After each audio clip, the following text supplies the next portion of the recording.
The story begins with the sound of approaching footsteps. Monsters walk together through the wild thickets. A young man standing on the hilltop gazes into the distance and recalls the 10 years that have passed since he was transported to another world. Looking at the monsters below, he cannot help but think about the grand task saving the world. Made him feel that he is the hero of his own story. Looking back, he understands. It all began from the moment he met two twins, a meeting that set him on his path. He was only 15 years old then, and he was getting ready to go to school, when he was suddenly pulled into a completely different world, an unfamiliar land. It was filled not only with fantastic creatures one might expect, but also with terrifying mechanical monsters mechbis. As if following the template of a typical isekai, a god appeared before him and granted extraordinary powers, but despite these blessings, he was thrown into a dangerous and unknown world where he could not even understand the local language. His first goal was quite natural: to find a way home. Many years later, sitting in a tavern, he tells about his own adventures. At the beginning of his journey in this world, he tirelessly learned the language and honed the art of combat. Having taken on the role of a traveler, he roamed between cities and explored numerous dungeons, simultaneously investigating the mystery of his transport route. The man opposite listens silently while he speaks. His search eventually took him through dozens of settlements and dangerous ruins, but despite 10 years of exhausting work, he never came across a single clue that could lead him back. The boy is Sato, although better known as Toru. The bartender, having listened to his story, lets out a heavy sigh, and it is clear that he finds it hard to believe what he heard. And Toru simply assures, now it no longer matters. After all these years, he has finally decided to stay in this world and make it his home. After almost a decade of wanderings and victories, he understands. He now has enough strength, knowledge, and experience to live without fear and survive peacefully. Laughing, he declares that from this day he will use his abilities to enjoy life in this world, rather than continue mourning what he left behind. The bartender breathes a sigh of relief, seeing that he is in such a high spirits. But then, Toru suddenly changes his mood. He suddenly wonders why it took him so many years to come to terms with his situation. Watching him, the bartender admits he cannot truly understand what Toru went through, but envies how successfully he managed to achieve his goal.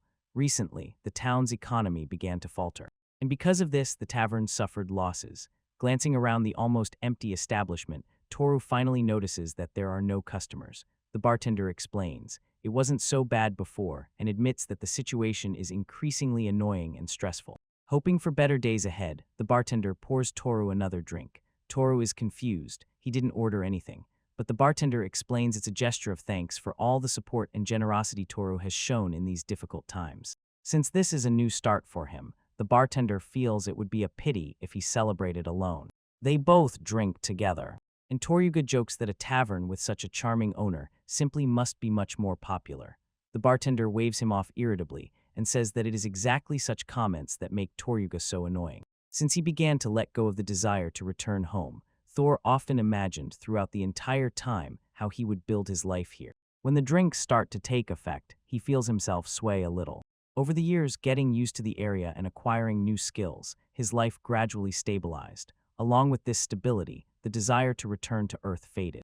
Eventually, he stopped actively searching for a way back. Many times he thought about simply accepting his new life and enjoying everything this world offered him. Yet despite these thoughts, the memory of how he was suddenly torn from his familiar life never disappeared. Inside him, he was still haunted by the unpredictability of his appearance. It left behind an anxious feeling that he could never completely get rid of. There was always the possibility that he would be teleported again. This thought never left Thor's mind. At any moment, he could be pulled into another, unfamiliar world or even sent back to Earth. The uncertainty threw him off balance, as if the ground beneath him could disappear at any moment without warning. Because of that anxiety that never let go, it was hard for him to get attached to the world, so close friendship seemed dangerous when he could disappear at any moment. Because of this, Thor often chose loneliness over company. But as soon as he was alone, memories of Earth surfaced again and again, dragging him into the same trap he had been fighting for almost 10 years, to keep searching for a way to return home or to accept this world as his own. For 9 years, this question tormented him. Eventually, he reminded himself, obsessing over feelings changes nothing. 10 years had passed since his arrival. Despite all the fears, he had never been teleported anywhere. Nothing had happened. Maybe it was time to stop worrying. If he was going to stay here, he had to make the most of it and enjoy the life this other world offered. Wandering the city, he noticed ahead of him a group of 3 people. One of the men had a mechanical arm and leg, so he was probably an adventurer or even a mercenary. Thor, still tipsy from the alcohol he had drunk earlier, suddenly stumbled and fell the wrong way. During the scuffle, he accidentally grabbed the man's mechanical arm and with one jerk tore it off completely. Falling to the ground, he instinctively grabbed the severed limb, then quickly got up and stretched it back. Deciding it was cheap equipment, he carelessly said, "The mechanical arm looks poorly assembled if it can be disconnected so easily." The reaction flared up instantly. 3 strangers rushed into the attack without any hesitation. One of them could not believe that someone could so easily lose such important equipment.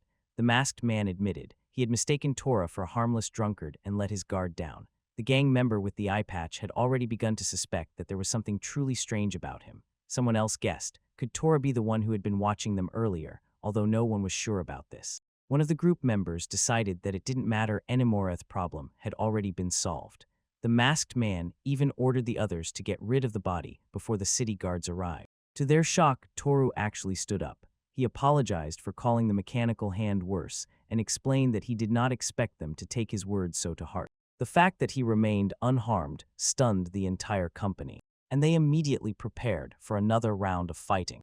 They intercepted the guard with their persistence. Toru desperately tried to call a timeout. He pointed out that he had already returned his hand and apologized, but wondered why they could not just calm down and settle the matter peacefully. The fight continued, and the 3 attackers gradually ran out of steam. The woman among them could hardly believe what was happening, and although there were 3 of them against 1, none of their attacks looked like they could deliver a decisive blow. Eventually, Toru caught the moment and grabbed the woman by the shoulder. He wanted to put an end to the scuffle, but she suddenly failed to slip away from his counterattack. And then, at the least expected moment, in the middle of the fight, Tor suddenly spat out vomit. The astonishing sight made all 3 opponents freeze in place. Toru staggered unsteadily, realizing the dizziness from alcohol had only grown stronger as soon as he started moving. Every step made the world spin faster and faster, and he barely kept his balance despite easily overpowering his attackers. The 3 attackers rushed at Toru again, fully determined to finish him off. Before they could continue the fight, a group of guards suddenly ran up and demanded to know who was responsible for the damage in this area.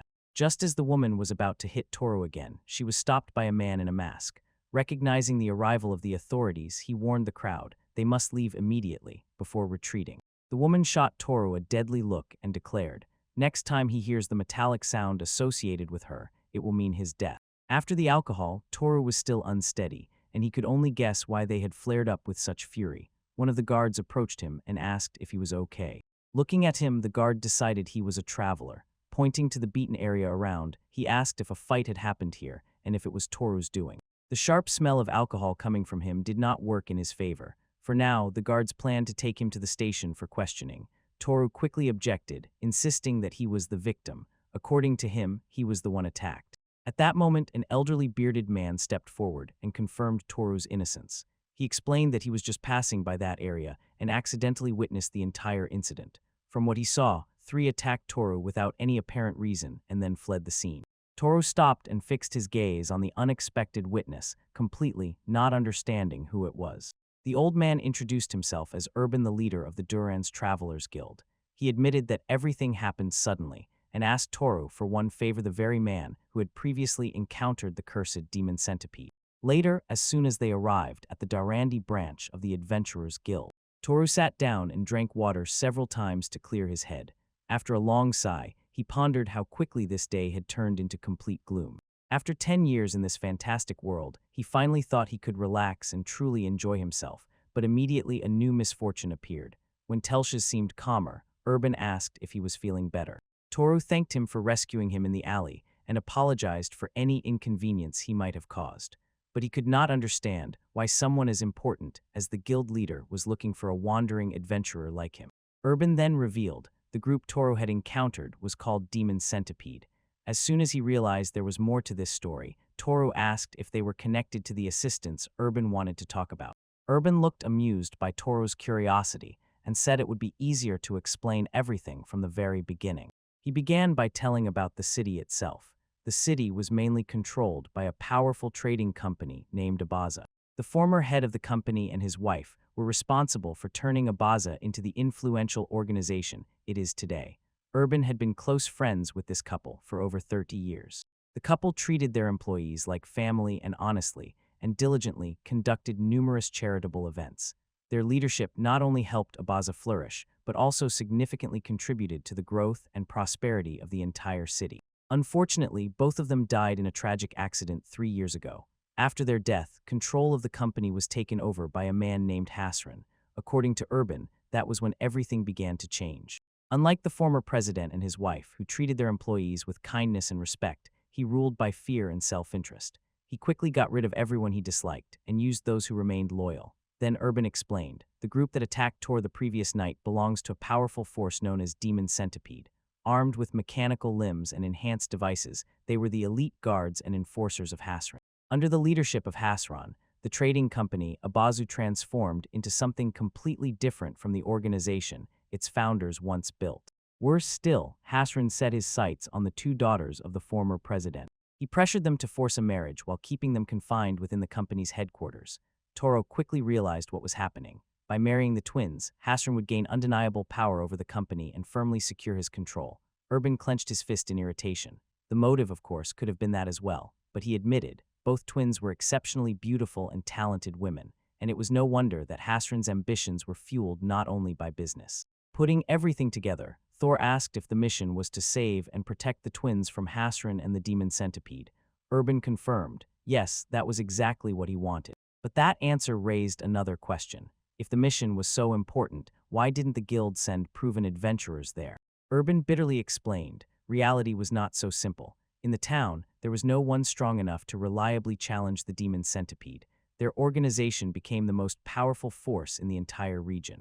Besides, Abazu Trading Company was one of the guild's largest clients, providing plenty of work and opportunities for local adventurers. Direct confrontation with them could financially undermine the guild.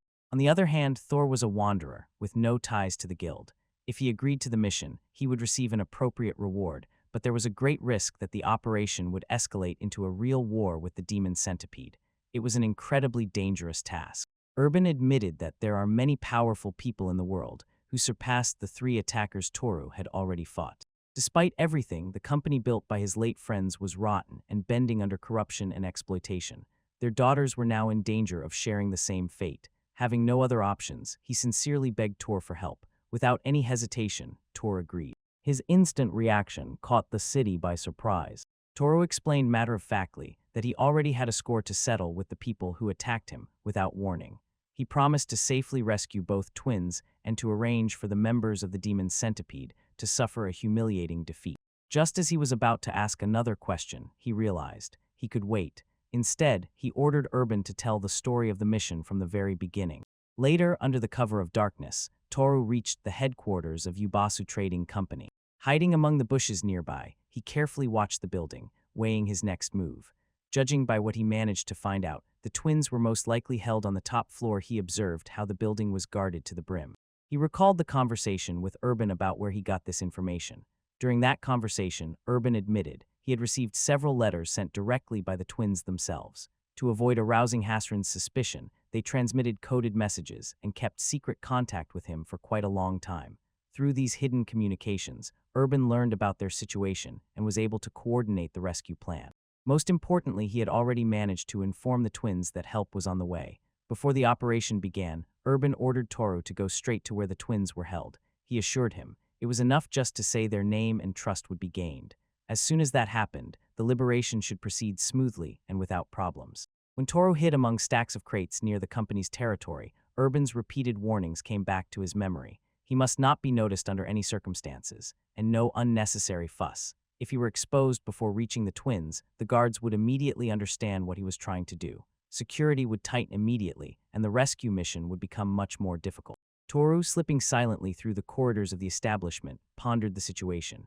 If Hasran found out that someone had called for outside help, no one could say what he would do to the twins. This thought made the mission even more urgent. At the same time, Toru could not help but notice a strange irony in all of it. Only recently he had decided to stop obsessively thinking about returning to Earth and finally start enjoying life in this fantasy world. Yet almost immediately, he found himself drawn into a plot that looked like a classic adventure story, a mission to rescue heroines locked in prison from an evil villain. Jumping onto the outer wall of the building and hanging from one of the upper windows, he felt excitement rising inside. For the first time in a long while, he truly felt that he was the hero of a great adventure. Having reached the window, he carefully knocked on the glass from inside. They demanded to say who was there. Toru replied that he was a traveling adventurer who had accepted a commission from Urban. He said he had come to rescue them.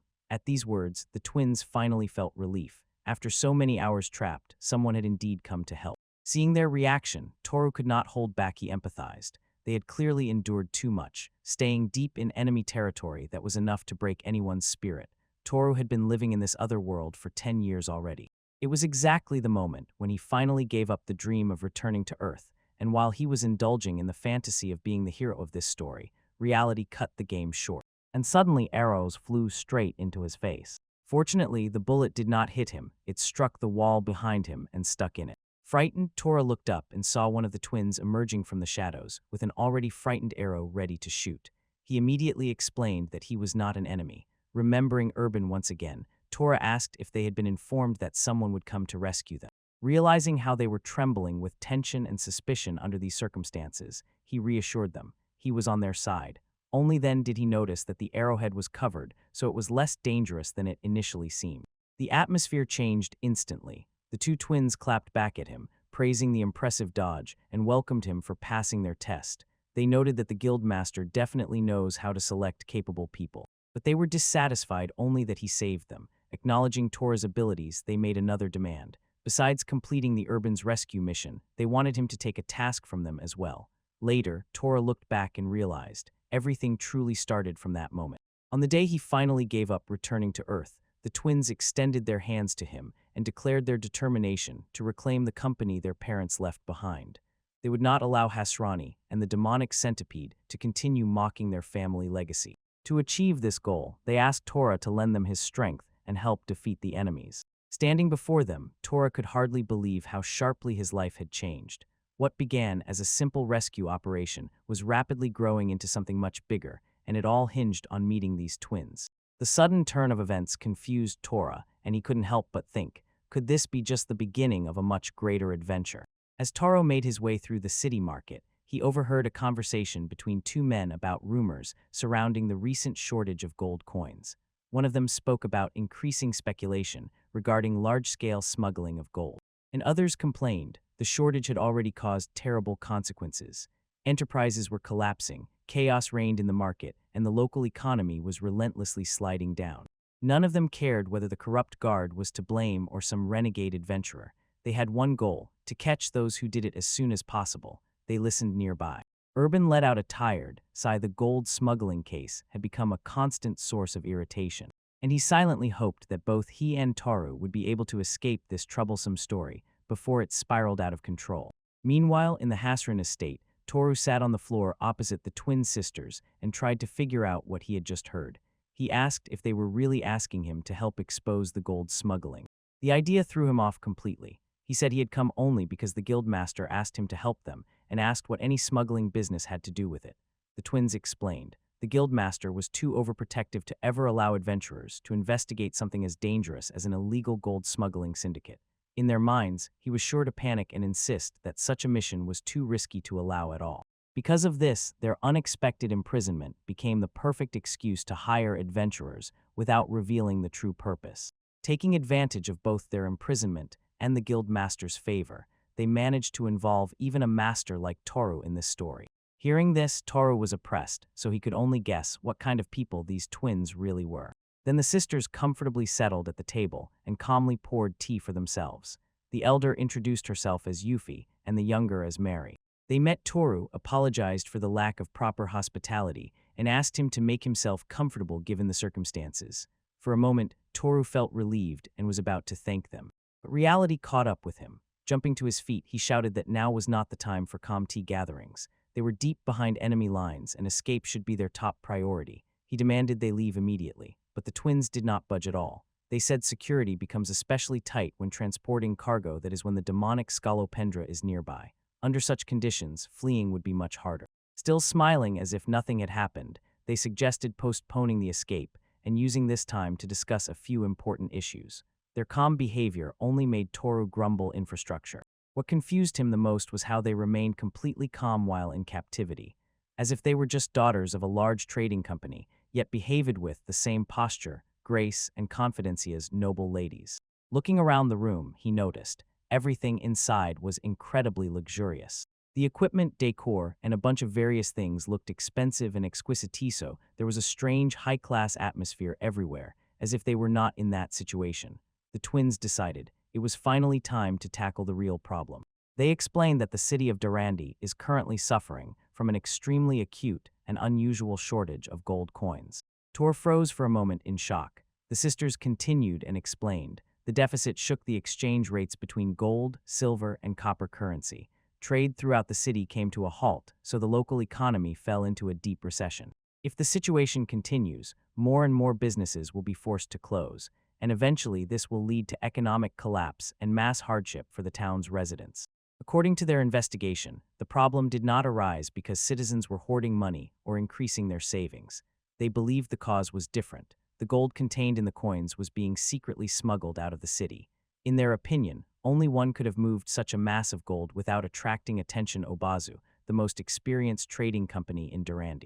The sisters admitted, shortly before they were imprisoned, they reviewed the company's records and came across evidence of hidden money. Although those documents were probably already destroyed or removed, they were sure the secret wealth is now being transferred elsewhere. Tor also noted, despite the obvious suspiciousness of the situation, their conclusion still largely rests on assumptions. Then he raised another concern. If the operation really involved smuggling gold on such a scale, it would be impossible to avoid detection at the town's checkpoints. He recalled passing through the gates yesterday and how strictly they were inspected then. Only now did he realize the heightened security was probably a reaction to the gold smuggling problem. Hence the doubt. Are they seriously implying that someone was transporting colossal amounts of gold through those checkpoints, which were monitored too closely? The twins immediately confirmed his suspicion. With serious faces, they insisted this is exactly what they thought was happening. Since even experienced officers at the checkpoint could not uncover the method, they decided the smugglers are using an extremely sophisticated technique that remains completely unknown. And while Toru pondered the likelihood of such a method, the sisters rushed forward, their eyes shining with excitement. For them, unraveling the secret of the smuggling operation was an incredibly fascinating task. Seeing their enthusiasm, Toru could only sigh. The twins explicitly said that everything they showed remains only a hypothesis. That is why they wanted to dig deeper to check if their suspicions were true. They asked Thor for help to get to the truth. For a moment, Thor even thought about slipping in his hand if only briefly. But in the end, he slammed his palms on the table and resolutely refused. He explained that he was sent by the guild leader for one single purpose, to save the two of them. He could not take on another task until this plan was fulfilled and had no justification for it. When the decision became clear, he stood up and turned away from the sisters, surveying the luxurious room filled with expensive decorations, picture frames of Nate, and even an antique clock, when suddenly something caught his attention. His face changed instantly. Someone was approaching, already sensing danger. He sharply turned to the door and warned, "It is no longer time to discuss gold smuggling. If they get caught, they will have to break out and flee immediately." But the twins said to him surprisingly calmly not to worry. The sound of the door handle rattling and twitching spread through the room as someone on the other side tried to enter. Toruku froze in confusion, and the sisters were already instantly by his side, pushing him to hide. They assured him they would handle it themselves, and no matter how unpleasant it was, it had already become routine for them. The rattling did not cease, and the twins calmly prepared to meet the guest. Torug could only watch them, completely bewildered, unable to understand whether they truly realized the danger they had entered. The door suddenly swung open, and a man looked inside, calling out to Mary and Yuffie among other things. He was curious why they were spending such a nice day at home. Behind the sofa, Thor watched nervously. When a pair of armored boots stepped into the room, the newcomer casually said that he was the one responsible for locking them up in the first place. As if everything had slipped from his memory, he carelessly apologized for forgetting about their imprisonment. One of the twins responded with a cold look. His excuse clearly did not impress her. After 3 years of his attempts, she considered it pointless. He still did not understand their refusal. The second man entered right after the first. A confident figure who carried himself with demonstrative pride was Hasran, president of a Bazu trading company. Beside him walked Venz, leader of the famed demon centipede. The twins remained silent while Hasran addressed them. He stated that they should have accepted reality long ago. In his mind, there was no possibility of breaking the deal he sought. The marriage had already been decided from the place where he was hiding. he considered the matter definitively closed. Toru immediately understood. Hasran was just as disgusting as the messages said. Then his gaze slid to the van. Their presence felt much more dangerous. His thoughts again drifted to an earlier conversation in the guild. When Toro asked if Damon's centipede was really as formidable as they said, Urban confirmed it without any hesitation. Although many lower-ranking members relied on brute mechanics, the elite at the top were a completely different matter. The coordination among the leaders was impressive, and when he stood right in the center of it all. According to city legends, only a warrior of extraordinary strength could handle being alone against the pressing winds. Returning to the present moment, he sharply drew his sword, and with explosive speed, moved forward. The twins were stunned. A small insect froze on the tip of the blade while he held it confidently. Urban's words, spoken earlier, echoed in Taurus' mind. To challenge someone like Vence, a fighter had to match the level of famous warriors like Red Thunder or Eagle Eye. Anyone below that level would have no chance against him. Having seen the victories live, Toro could clearly understand what Urban meant. Despite their intimidating appearance, the twins did not flinch at all. Instead of showing fear, they reacted as always dryly and to the point. They said that Ven's dramatic pose might look impressive, but waving a dangerous saber indoors does not impress anyone. They reminded him to step back before someone got hurt. Hasran only smiled indulgently in response, as if to say they were still just as stubborn and rebellious. While the whole conversation unfolded before his eyes, Toro could only exhale heavily, sighing wearily. The situation was becoming increasingly absurd, and strangely, the twins seemed to be the only ones in the room who took it any less than completely seriously. Hasran sharply interrogated the twins about their recent actions, accusing them of snooping around the trading company. He warned, an overly clever mind could turn into a deadly vulnerability. Before they could respond, he placed a hand on each of their shoulders. The sudden gesture made both sisters freeze. Their eyes widened with shock and anxiety. Leaning in very close, Hasran coldly reminded them of the consequences if the company's secret were revealed. If the truth comes out, he explained, Abasa Trading Company will definitely go bankrupt. Nearby, Torai silently assessed the situation. If the scandal involving Hasran, the man who actually runs Abazu, becomes public knowledge, it will trigger a massive crisis of trust. And given the scale of the crimes being discussed, the company could easily be crushed by sanctions and public outrage alone. Hasran laughed and immediately dismissed the very possibility. For him, the company's collapse was unacceptable. He reminded the twins, Abazu was built through years of hard work and dedication by their parents. It is the place where they were born and raised, a home filled with countless memories, and mockingly asked if they could even bring themselves to destroy such a treasure. His words struck at the very core of Torah. Lowering his gaze, he recalled how hard it was for him to let go of the place he once considered home. Giving up a place to return to was not easy, especially for someone who had already lost so much. Seeing their hesitation, Hasran stubbornly pressed his point. He declared that all their problems would be solved if only they agreed to marry him.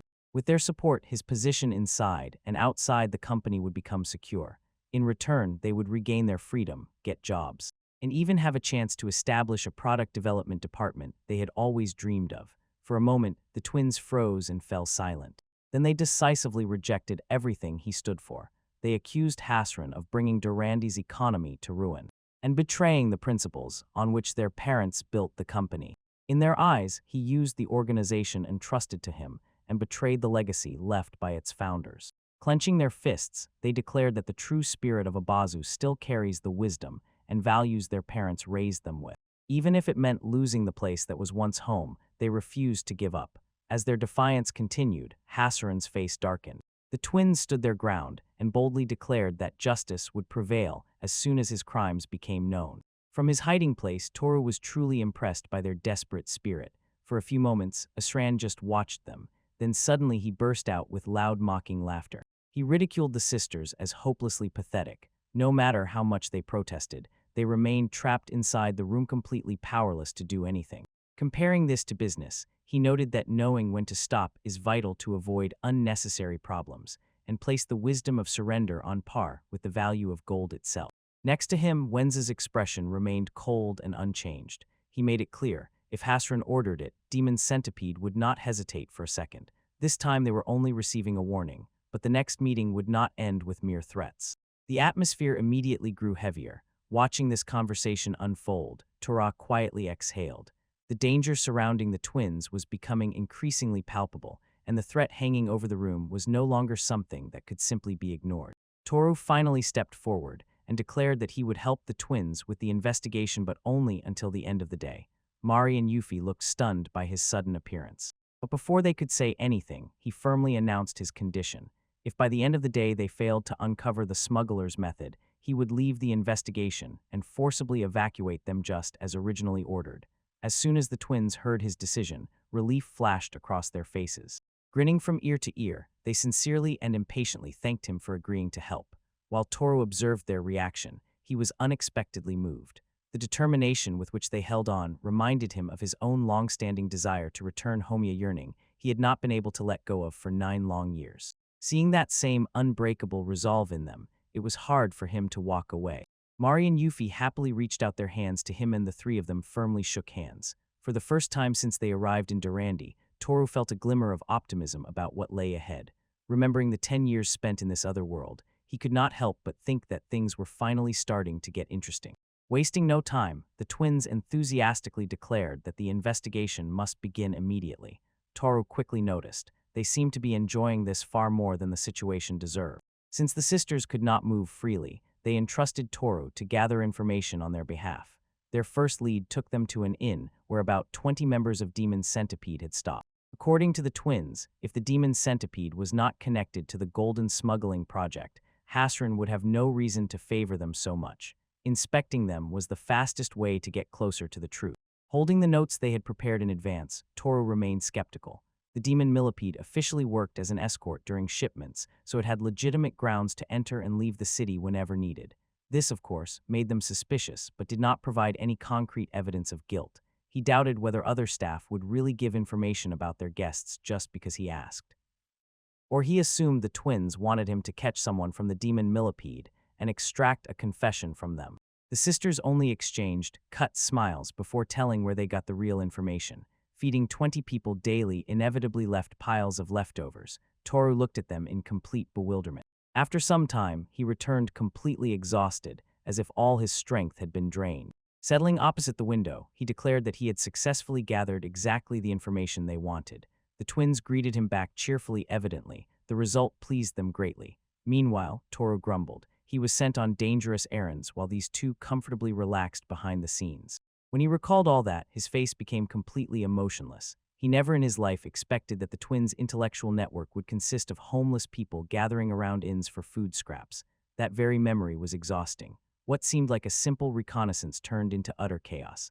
At one point, he found himself surrounded by desperate street dwellers. They rushed at him, demanding he give up everything he had. Some even tried to shove coins into his hands, while others aggressively competed for his attention. Throughout this adventure, Toru desperately tried to explain that he only needed information, not trouble. And every time he recalled that incident, he broke out in a sweat. After all he had been through, he reached one indisputable conclusion. Despite their refined appearance and noble lady manners, the twins' investigative methods were anything but elegant.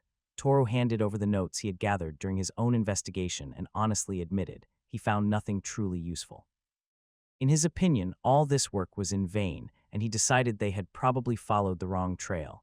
But one of the twins immediately objected. Smiling, she reviewed the notes and pointed to a detail that caught her attention. She gestured toward the fireplace in the room and noted a repeated observation from Toru's reports. As soon as the Demon Centipede was about to depart, the amount of firewood burned sharply increased. Rethinking the conversations, Toru realized she was right.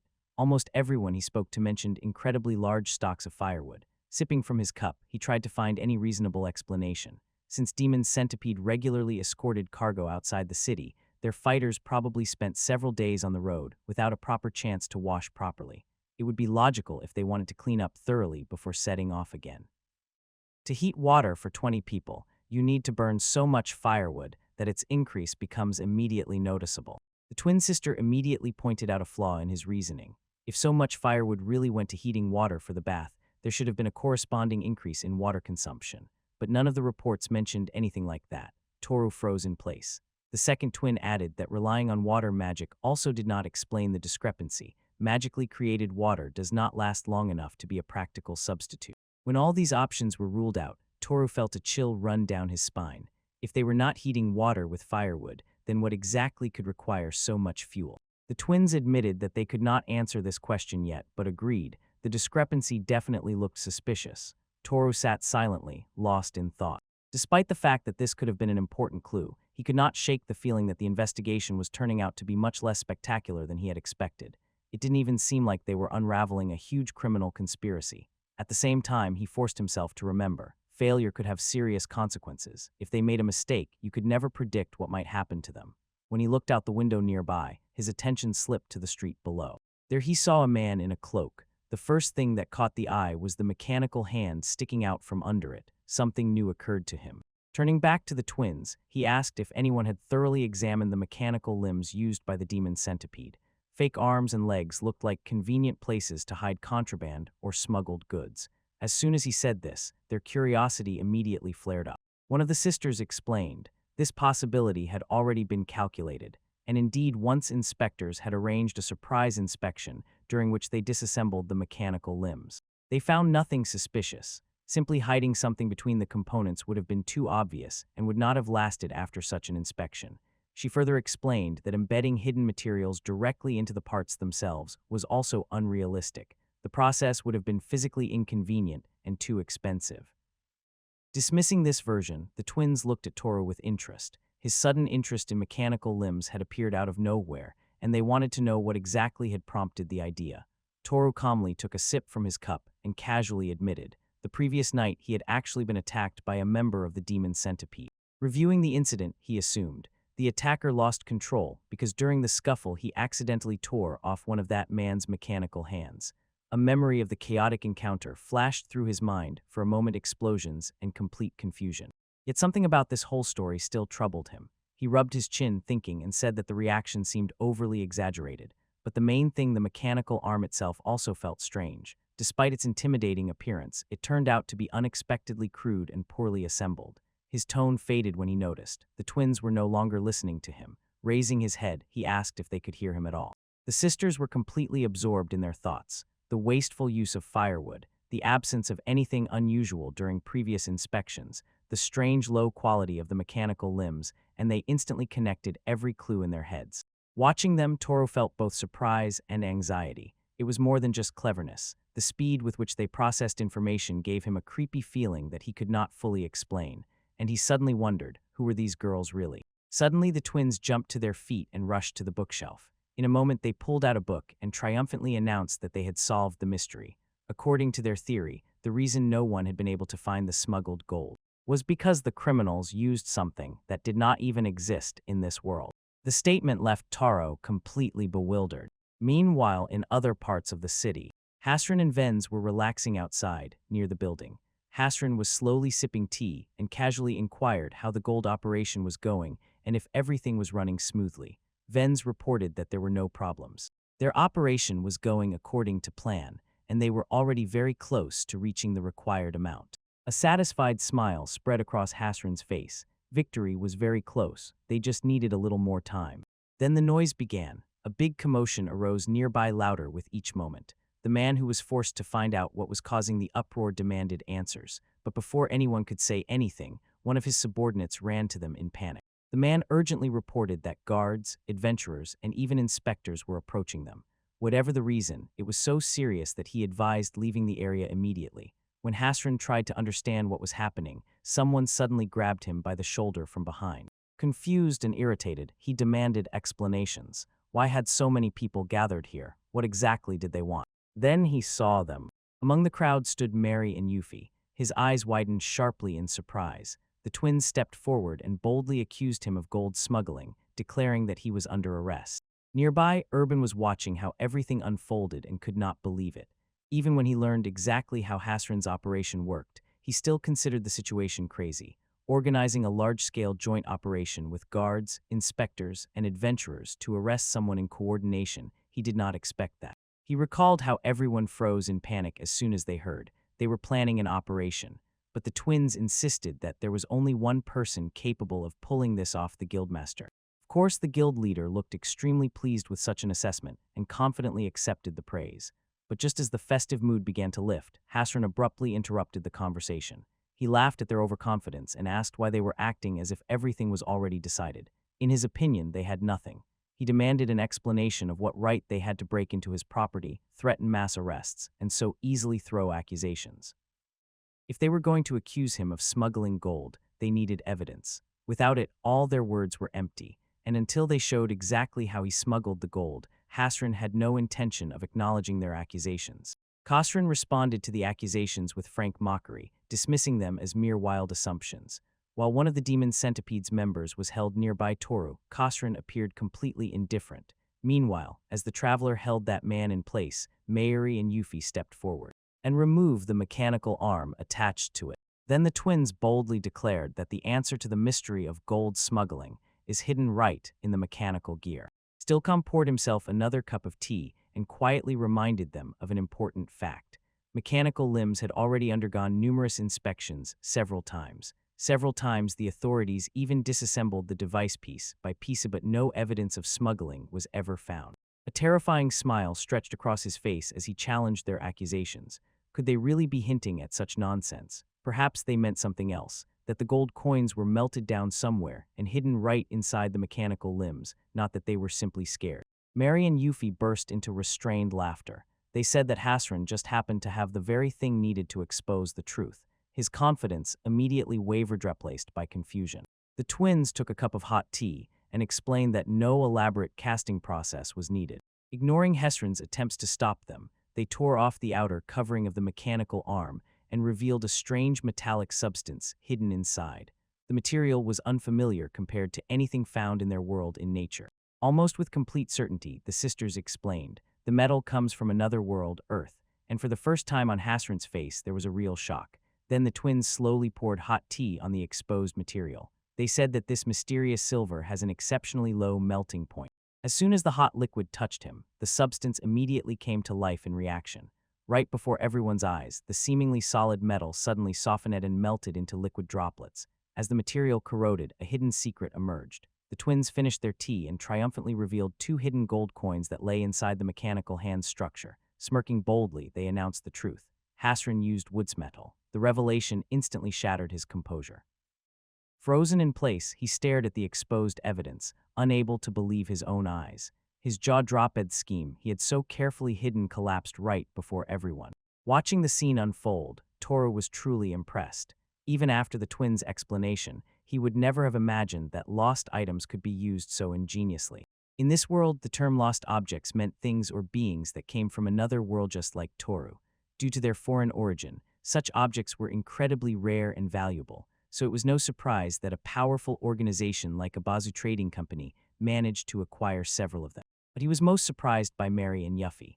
When he looked at the twins, a thought suddenly dawned on him. Those luxurious furniture and unusual things he had noticed in their room earlier were not just expensive decorations. They were lost artifacts. From this, it immediately became clear how the twins so quickly identified that strange metal object.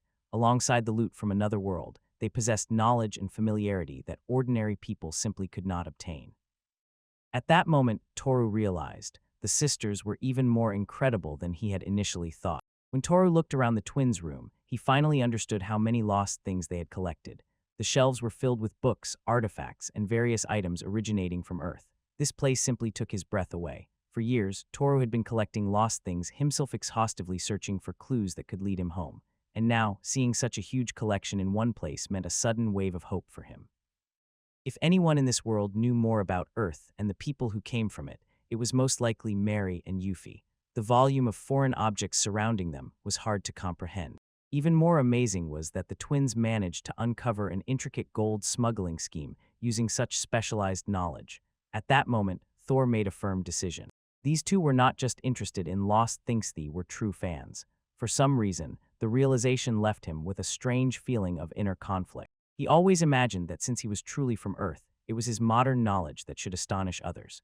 But when the twins revealed the secret of the smuggling scheme, he had no idea what wood's metal was. Meanwhile, Mary and Yuffie calmly explained the mechanism of the crime. The material hidden in the mechanical limbs was an alloy called wood's metal, a substance with an exceptionally low melting point, about 70 degrees Celsius. Kassen used this property perfectly. If you heat the alloy in hot water, it melts and becomes liquid, so you can hide gold coins inside. When the metal cools to room temperature, it hardens again, hiding the coins inside what looks like ordinary mechanical parts. Excessive firewood consumption for a mysteriously arisen fire suddenly put everything together. The smugglers did not heat water for Badak. At all, they simply circulated large volumes of hot water to repeatedly melt and reshape the alloy. The secret was revealed. When the truth was fully uncovered, Hesrin could only freeze in horror. The twins explained. The poor quality of the mechanical limbs was never due to negligence. Their rough assembly was necessary because the devices were created specifically to facilitate the smuggling operation. What initially seemed like shoddy work was actually proof of the crime itself. Under the pressure of irrefutable evidence, Hasran noticeably faltered and wavered. Urban stepped forward and showed. The authorities had already tested the same method at the checkpoint near the town. The results perfectly matched the twins' conclusions. Collected evidence was identical. When the case was confirmed, there was no reason to hesitate any longer. Urban officially announced. The mass operation with arrests could start immediately. Soldiers and guards across the yard rushed to work. The smuggler spies were quickly caught, pressed to the ground, and handcuffed. Even more guards flooded the territory. They took the suspects into custody and dismantled the operation piece by piece. Step by step, the rest of the criminals were captured and tied up. Later, the organization was completely neutralized. Only Hassaran and a few of his closest associates stood in the center of the yard. Surrounded on all sides, Hassaran looked around in fear as the authorities announced. There was nowhere left to run. The guards drew their weapons and demanded surrender. Next to Mary, Yuffie, and others, someone couldn't hold back and threw back his own words. In business, knowing when to stop is critical to avoid trouble, and knowing when to surrender is worth its weight in gold. The irony was impossible to miss. Sweat streamed down Hasran's face in rivulets, and he was consumed by irritation and despair. Gritting his teeth, he whispered a bitter curse and suddenly burst into a furious scream, trying to make one last act of resistance. Before anyone could react, he launched a lightning-fast attack, and the force of the blow sent several guards and soldiers flying into the air. They crashed back down with a thunderous impact, hitting with devastating cruelty. The sudden show of strength instantly shattered the course of the arrest operation. Seeing the stunned faces around, Hesrin almost smiled and reminded everyone of one important detail. The strongest of the demon centipedes stood right beside him. He, the employer and chief of Wens, had no intention of surrendering, while such a powerful fighter remained nearby. In his eyes, there was no one in Durandi capable of defeating Wens. Urban knew there was some truth in that statement. In a one-on-one fight, Wen's reputation was well-deserved, but this was not a duel. Guards, adventurers, and inspectors had come together to corner both Hasran and Wens. The advantage was on their side, overwhelming numbers. Victory should have been possible. At least, that was what Urban stubbornly wanted to believe. And yet, standing before the victors, he felt an irresistible pressure. Though he knew they had the advantage, his body instinctively took a step back. The atmosphere thickened and became tense. Toru calmly, without haste, moved forward. He loosened his shoulders, as if preparing to perform a routine task. He stood between Wens and the rest. Wens frowned and demanded to know who he was. Toru introduced himself without hesitation. He explained. He was a rank B adventurer hired by the twins and the guildmaster to carry out assignments. Throughout all this, he also got involved in investigating the gold smuggling scheme. Hearing this, and acknowledging that Toru probably was not lacking in skill, he still showed no impression. In a mocking tone, he asked what a lone rank B adventurer could possibly accomplish against the entire Demon Centipede party. The response came immediately. Several members of the Demon Tor 100 tried to surround Tor from behind, hoping to overcome him by numbers. In a moment, bodies flew through the air. The assailants were thrown in all directions. They crashed and scattered before anyone could properly comprehend what had happened. Windsor's eyes widened sharply. All spectators were equally shocked. For the first time, everyone caught a glimpse and saw Tor's true power. For 9 years he had traveled and fought alone, only he knew the reasons. By then, he had already faced opponents who used numbers to compensate for their own weakness. Against such tactics, he had long learned to hold his ground. Tor calmly stretched the chains. Bloody lightning crackled in the air, repeatedly snatching the fight with red flashes. The spectacle struck again. The winner of the stare looked as if he could not believe his eyes. The B-rank wanderer standing before him was not an ordinary fighter. He was the Red Thunder and Song, the strongest solo adventurer in the region, and a person who held 17th place among the elite of the world's strongest fighters. When the red electricity flashed around him like a whirlwind, Tor took a combat stance. The pressure he released was on the level of Vens himself. With full confidence, he made it clear. Fighting alone does not mean being weak. On the contrary, it means he had passed all trials without anyone's help, and that should not be underestimated. Adventurers are evaluated by 2 separate systems, by rank and by order. The Adventurers Guild uses ranks to assign missions. Promotions are given for completed guild requests and for meeting specific requirements. On the other hand, the order is a ranking system that measures only the strength and achievements of a traveler or team. It compiles a list of the 50 most outstanding individuals and parties. The order was established to recognize talented travelers whose abilities might otherwise go unnoticed within the guild hierarchy, although high-ranking travelers have considerable influence in society. Advancement in rank generally requires party membership. Yet despite this, only 3 people have earned the honorary status of the order, while remaining solo adventurers of B-rank level. They are Mighty Figures Overseer, ranked 32nd, Eagle Eye 19th, and Adventure 17th. Could this be Frozen's shock when he saw Toru? Can't believe his own eyes. He questioned why Toru was there and stared at the unusual weapon in his hands. Toru's weapon, his signature armor, chain war rings. When displayed, it sparked ridicule, held in hands, and the user seemed odd. But after 9 years of trials as a traveler, it was through this weapon that he earned his achievements. When news came out about Toru's nickname, under which he specialized in lightning-based techniques, and the way his subordinates were defeated indicated the weapon was exactly in it. He couldn't comprehend how such an atypical armament could unleash such devastating power, nor how the attack worked. But despite everything, Vince did not retreat. Even if his opponent was an adept ranked 1 step higher, Vince believed victory could be achieved by count by number. Gathering his warriors, he urged them to fight together and was confident they could not be defeated if they acted as one whole. Urban was surprised to find even more members of the Demon Centipede Claw had appeared, many of whom looked like high-ranking officers. Although the Vences were undoubtedly dangerous, the true strength of the Demon Centipede lay in their coordination and teamwork. It was their unity that made them recognized as the strongest clan in the city. When Vence prepared his sword, the group moved in perfect synchrony like one living being, but before they could act, one chain strike and the echo rolled out. The Demon Centipede flew into the air, and its members scattered as if they had been thrown.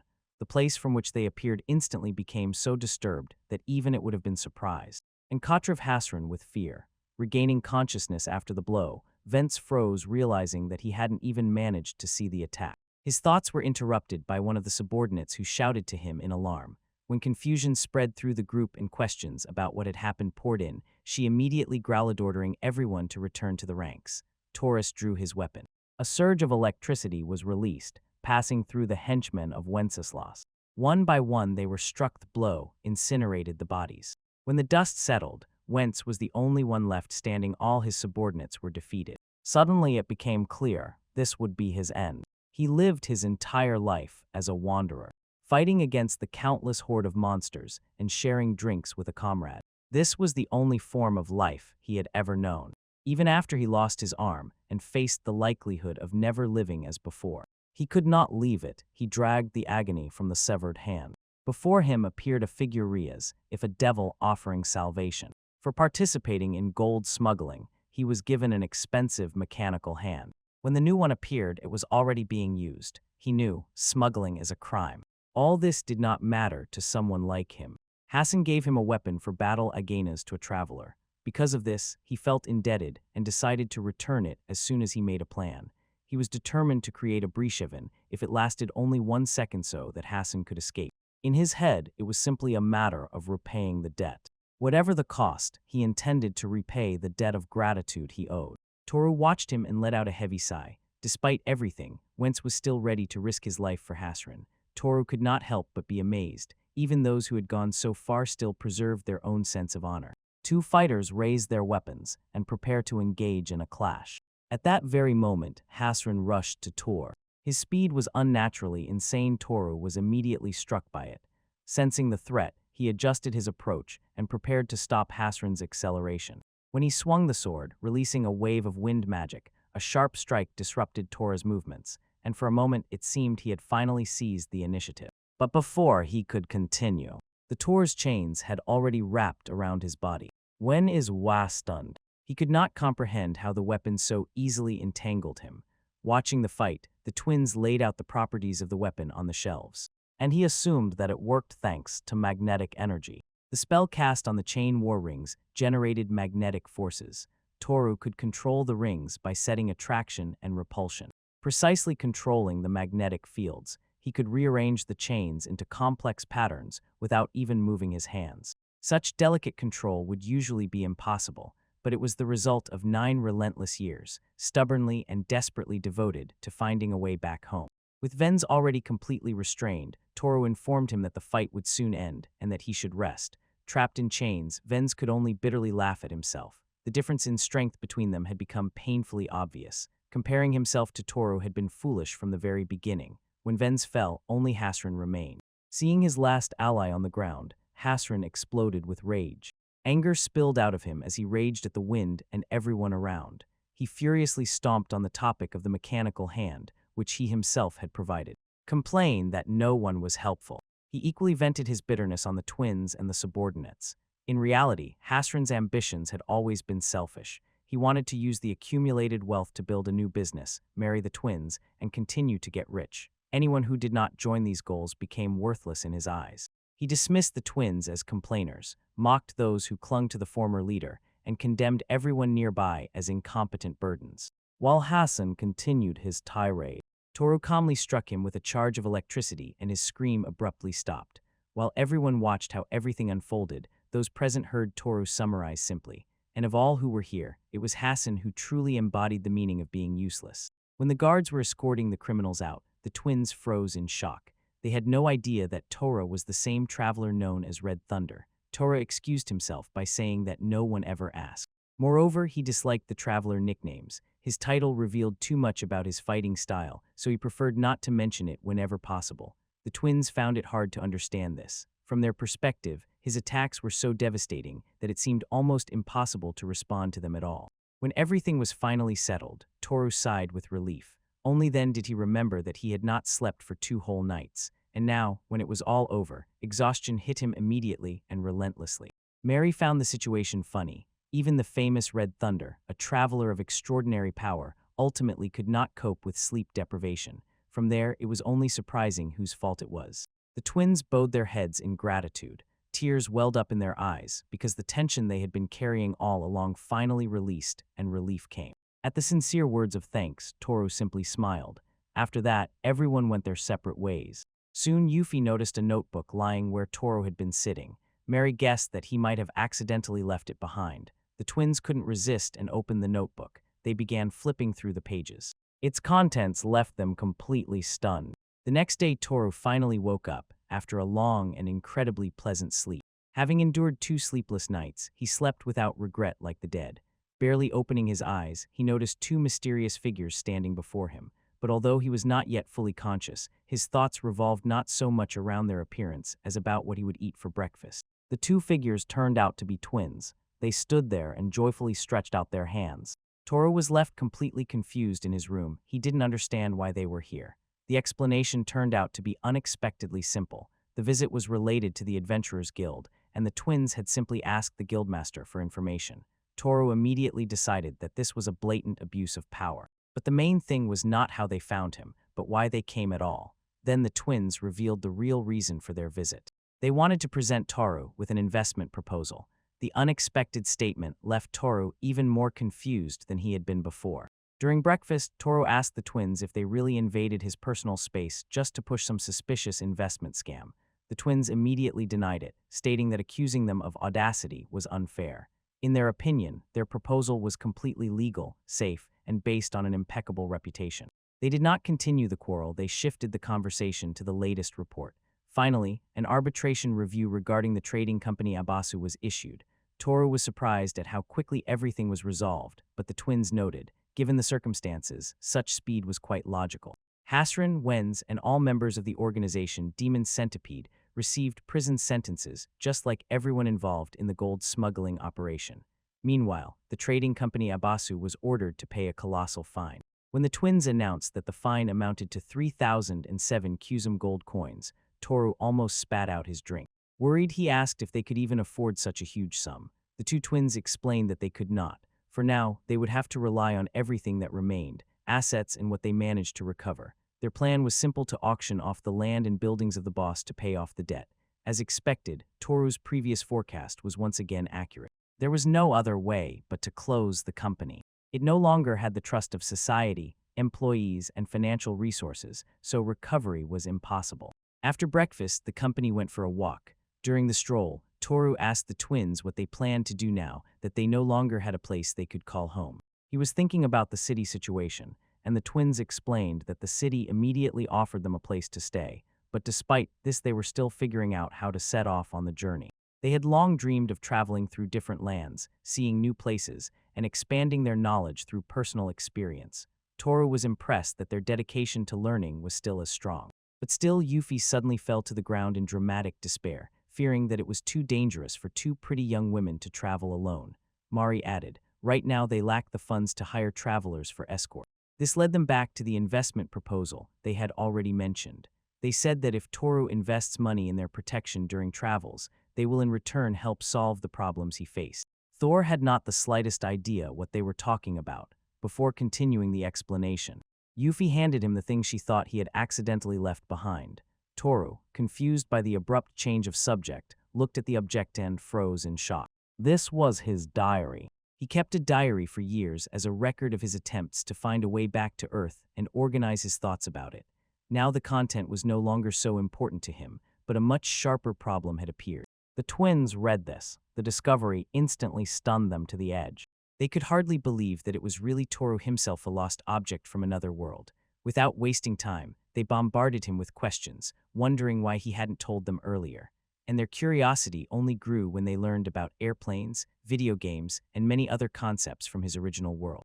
Eventually, Toru cut off their joyful chatter and demanded once again what exactly investment they meant. Two twins admitted that their admiration for Toru seemed to have no limits. What troubled him most was the anxiety that had haunted him ever since he came into this world.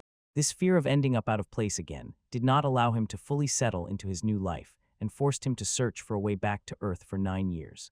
In one of the diary entries, it was described how during these searches he became a wandering adventurer, eventually achieving the status of Burank and earning a place in the order. Toru cheerfully told the twins, all this is already in the past. For 9 years, no additional teleportation occurred. He believed that it would not happen again and finally decided to live in this world based on that assumption.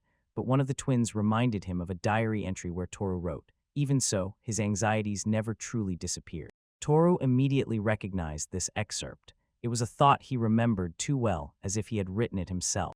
The twins apologized for the overly long explanation, but eventually revealed the true purpose of their proposal. If Toru was ready to invest in their protection during travels, they would support him in return. They had read his diary and understood both Earth and the fears that still lingered in his heart, so they wanted to become his allies and face these anxieties together.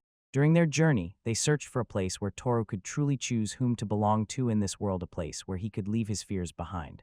They proposed to find this place together, and if such a place did not exist, they would simply create it themselves, a place where Toru truly belonged. Climbing onto the roof, the twins explained that they hoped their knowledge and wisdom would come in handy, and when Toru finally reached the summit, he was stunned by the view that spread out right before his eyes. The twins confidently assured him the journey with them would sweep away all his anxieties. Mary expressed hope that the 10th year of Taurus in this world would be the most exciting and memorable of all, while they showed him breathtaking landscapes. After she listened to the entire reviewed project, Toru laughed uncontrollably. The idea of dealing with 9 years of anxiety simply by traveling together sounded incredibly absurd. He pointed out how suspicious such a proposal looked, and the twins only grimaced, refusing to agree and insisting that they were absolutely serious. Looking at them, he could no longer hold back. Tears welled up in his eyes from how hard he laughed. Toru suddenly caught himself thinking, maybe this is really possible. For some reason, he was sure if anyone could take on such nonsense, it was these very twins. For years he fought alone, trying to return to the Earth. For 9 long years he wandered in a foreign world, carrying all his burdens on himself. Maybe too late, but now everything is different. This time he is no longer alone. This time he would have enjoyed this world to the end together with the twins. Toru extended his hand and accepted their offer. The twins greedily grabbed it. The deal was sealed. Thus began Tori's journey with the twins. Later, when they returned to the tavern, the innkeeper only said that hard times were finally behind them. The establishment came alive again. It was filled with the cheerful chatter of visitors. Even a tavern like theirs was beginning to thrive once more. The bartender relayed a rumor that had been circulating the city for weeks. According to people, the twin daughters of the former head of a baza company personally orchestrated recent incidents with the help of an incredibly powerful traveler named Red Thunder. He also said that some criticized them, asking why the problems were not solved much earlier. Still, the bartender believed their achievements deserved praise. Toru just nodded while listening. Meanwhile, the bartender caught himself thinking, who are these twins really? Tori only noted that no one can truly know this. Glancing back, he saw that the twins were already fully ready for the next route, Flareteria, Dungeon City. Yuffie sincerely apologized for making Toru wait stay a few extra days before departure. Mary explained that all the documentation related to Abaza Company had finally been completed, so now they were ready to set off. The bartender greeted the twins out of pure habit, but did not manage to realize who they really were. While Toru was getting up from his chair, he thanked the man for the food, and once again thanked for the drink he had received earlier. The bartenders stared at them in complete despair, unable to believe that these were really the legendary people everyone talked about. Flareteria's year final stop was a city notable for its economy being entirely based on the underground. Their first goal immediately after arriving there was simple: to earn some money by exploring the dungeon and to stabilize their financial situation. Near the city gate, Urban saw them off with tears. He repeatedly insisted that Mari and Yuffie stay safe and asked if they had taken everything necessary, including means of self-defense. Like an overly protective father, he kept reminding them not to trust or follow suspicious strangers. The two twins reassured him, assuring that everything would be fine and that he had nothing to worry about. Then Urban slowly turned to Toru. The atmosphere changed immediately. Meeting him with a stern look, Urban silently made it clear he knows exactly who will be responsible if something happens to the twins, and if any harm comes to any of them, the consequences will fall on Toru. And if he himself had been the cause of their Maimanjevan for a moment, then the red glow would not have been from the lightning, but from his face. Toru instantly assured the old man that he understood perfectly. After that, they exchanged their final farewells before nightfall and set off through the gates. Even as he was leaving, Urban clearly and openly objected to the twins embarking on such a dangerous journey. The twins quietly giggled at his excessive worry, but still admitted the road ahead was indeed a bit uncertain. Looking into the distance of the path before him, Thor calmed down, had no objections left. At that moment, they could not even imagine what awaited them next. In the city of Flareteria, inside that underground citadel, they will come across things more valuable than gold. Moreover, the actions of the three travelers will inevitably cause a downfall over time which no one could predict. As soon as Thor agreed to accept their offer, the twins set off to shop preparing for the upcoming journey. Wandering between stores, they recalled the conditions attached to his investment. Thor promised to stay in this world, and in return, the twins took on the responsibility to ease the fears that still lingered and continued to haunt him. To do this, they needed to help him find a place where he could recover from the trauma after being transported to another world. If such a place does not exist, they would have to simply create it for him. And the twins were sure there was another way. They were having a telepathic conversation and clarifying whether it was really worth implementing this plan. If it worked, they would not only retain Taurus's investment in their journey, but also possibly simultaneously solve his emotional problems. In their minds, there was no alternative. Thus began what they secretly called Operation Charm Toru, and it shattered all his worries to pieces. The twins eagerly began trying on identical looks. They decided to make the best use of their shared adventure. They decided to deeply analyze Toru's preferences and use every scrap of knowledge they had, both from the land and from their own world, to maximize their chances of success. After reviewing countless options, they finally came to a conclusion from hundreds of available looks. The ideal choice would be something like a love potion woven into clothing, everything in their carefully selected matching outfits. The twins watched Toru with hope. In their imagination, he was supposed to be completely submissive, and his 10th year in this world would be the most exciting of all. But Toru cast them a single glance, and frankly stated that they honestly looked like cheap stuff. His phrase immediately shattered their expectations. Enraged, the twins responded. They punched him with their fists. Gathering to travel together with the energetic twin sisters, Toru set off on a new journey. He hoped that excitement and adventures ahead would help dull the anxiety that still lingered. He was suddenly being tossed between worlds. Their first stop was the underground target city, Flareteria, that is, the dungeon city of Flareteria. Toru, although initially dreaming of a peaceful journey, still needed to earn money, so on the road he decided to take a job in the dungeon. The twins followed him partly out of curiosity. They wanted to see and feel a real dungeon with their own eyes. Thus began the Taurus X year in this world, more precisely, the beginning of their shared adventure. The twins enjoyed themselves thoroughly while warming up in the hot bath. But Toru reminded them that they had to move on. Later, returning to the road leading to the dungeon, the twins asked if they were almost there, clearly exhausted from the journey. Toru told them it was still far to the end. After all, only 3 days had passed since they set out. The twins immediately complained, lamenting their situation and the lack of neither trouble, nor proper food, nor comfortable bedding here. They craved a chance to wash, eat fresh food instead of canned travel rations, and sleep where it was soft. Toru could not argue. In their complaints, he recognized his own early days as a traveler. Trips into nature were much more exhausting than many imagined, especially for those not used to it. Feeling sorry for them, he suggested stopping for lunch, even though it was a bit earlier than usual. The two twins immediately agreed, and Teltsi realized they apparently still had more energy than they showed. The sisters quickly spread a picnic blanket on the ground and began preparing their dish. While they ate, Mary noticed that Toru was watching them intently. Toru admitted he was always amazed at how perfectly synchronized they were. No matter how many times he saw it, their coordination remained incredible. Mary explained that he simply noticed their natural synergy. For them, there was nothing special about it. One of the twins quickly and overly joyfully pointed out that nearby, slightly off the planned route, there was a town with hot springs. According to the map, the horse-drawn minecarts also passed through this area. At their current pace, if they changed course right now, they could quite possibly reach the town by evening. Strangely, Yuffie was the one reading and understanding the map, while Mary was the one reporting it. This was possible due to their unique psychic connection. From the day they were born, Mary and Yuffie shared thoughts without any secrets. No matter how far apart they were, everything one sister felt, saw, or thought was transmitted to the other down to the smallest detail. Their ideals, views, and perceptions matched completely, leaving no chance for misunderstanding. Therefore, they always acted in perfect harmony. As soon as one of them glanced at the map, the other immediately received the same information. But even such an astonishing synchronicity was not the most incredible feature of their ability. The two twins enthusiastically continued discussing the town with hot springs. And Toru suddenly interrupted them, saying that he already understood everything. If they continued wasting time talking, they would not reach the city before dusk. He urged them to hurry. The twins immediately rushed forward to the town with hot springs faster than even Thor himself. They kept calling him to catch up again and again. Watching them fly ahead with boundless zeal, Thor could only feel irritation. Despite all their previous complaints, it turned out they still had plenty of energy. Toru reluctantly admitted that he had been outplayed, yet he still remembered how insanely shocked he was when he first learned about twins' mindling. When they were relaxing in the hot bath, Yuffie could not get enough of the moment, and Mary quietly thought about how the fatigue accumulated over these 3 days was melting away in the warm water. During those same 3 days, the twins also came to an important understanding about the Torah. The anxiety he carried was much deeper than they initially understood.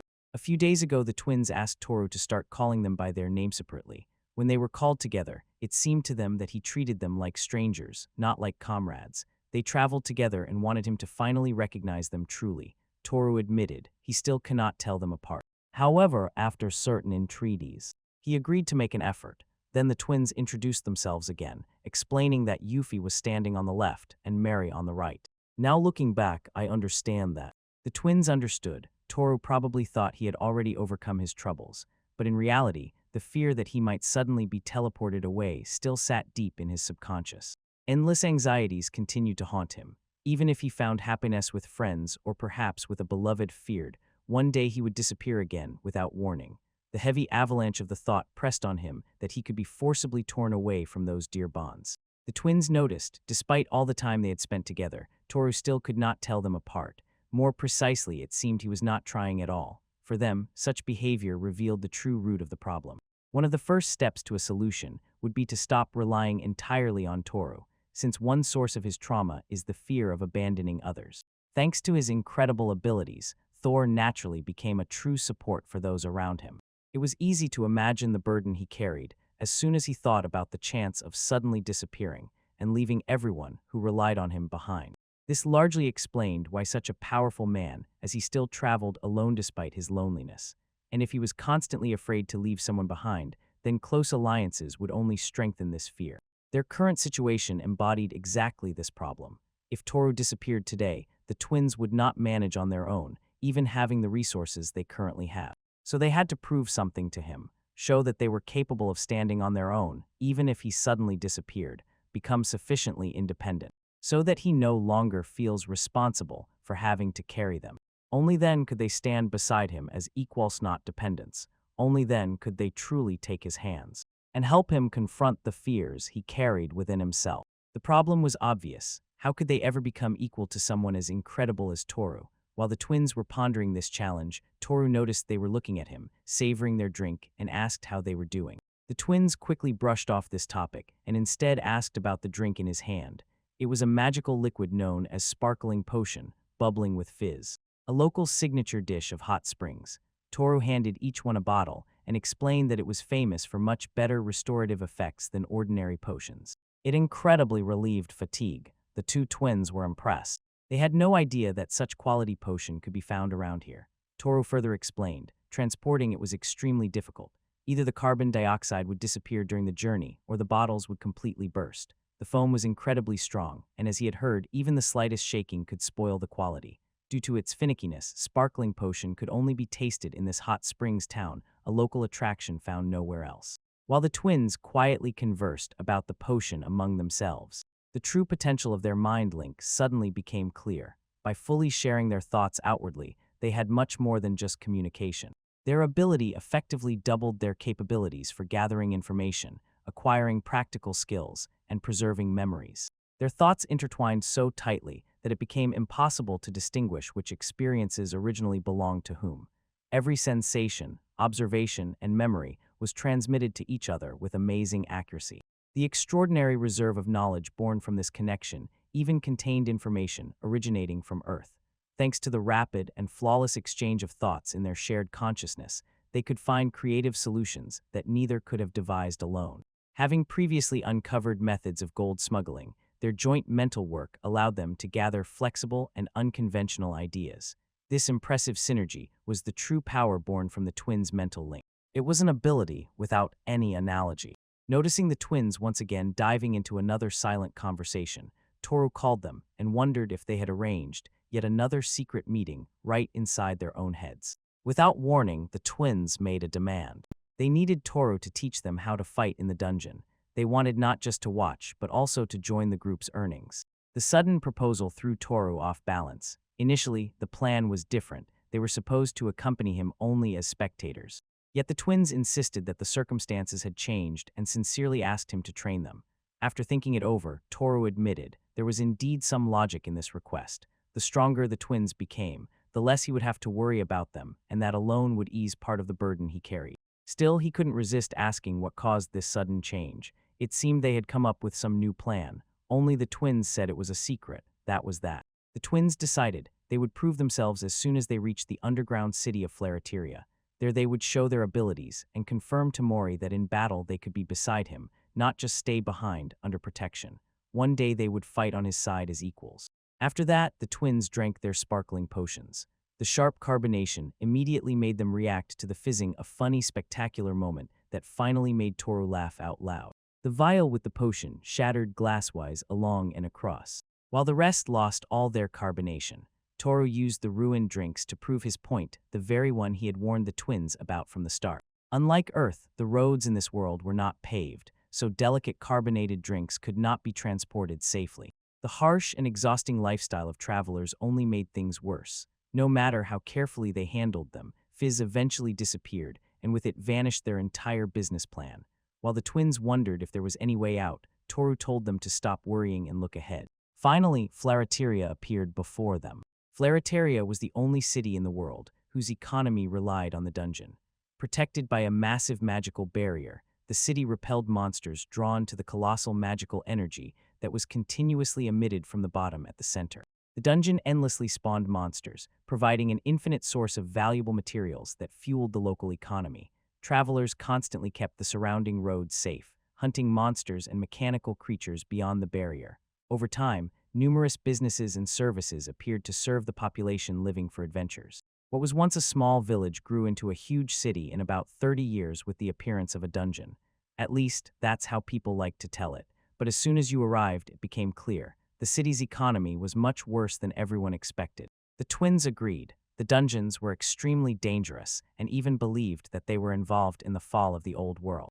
Although dungeons under the ceiling remained one of the most important duties of a traveler, it was these dungeons that became the foundation of Flareteria's prosperity.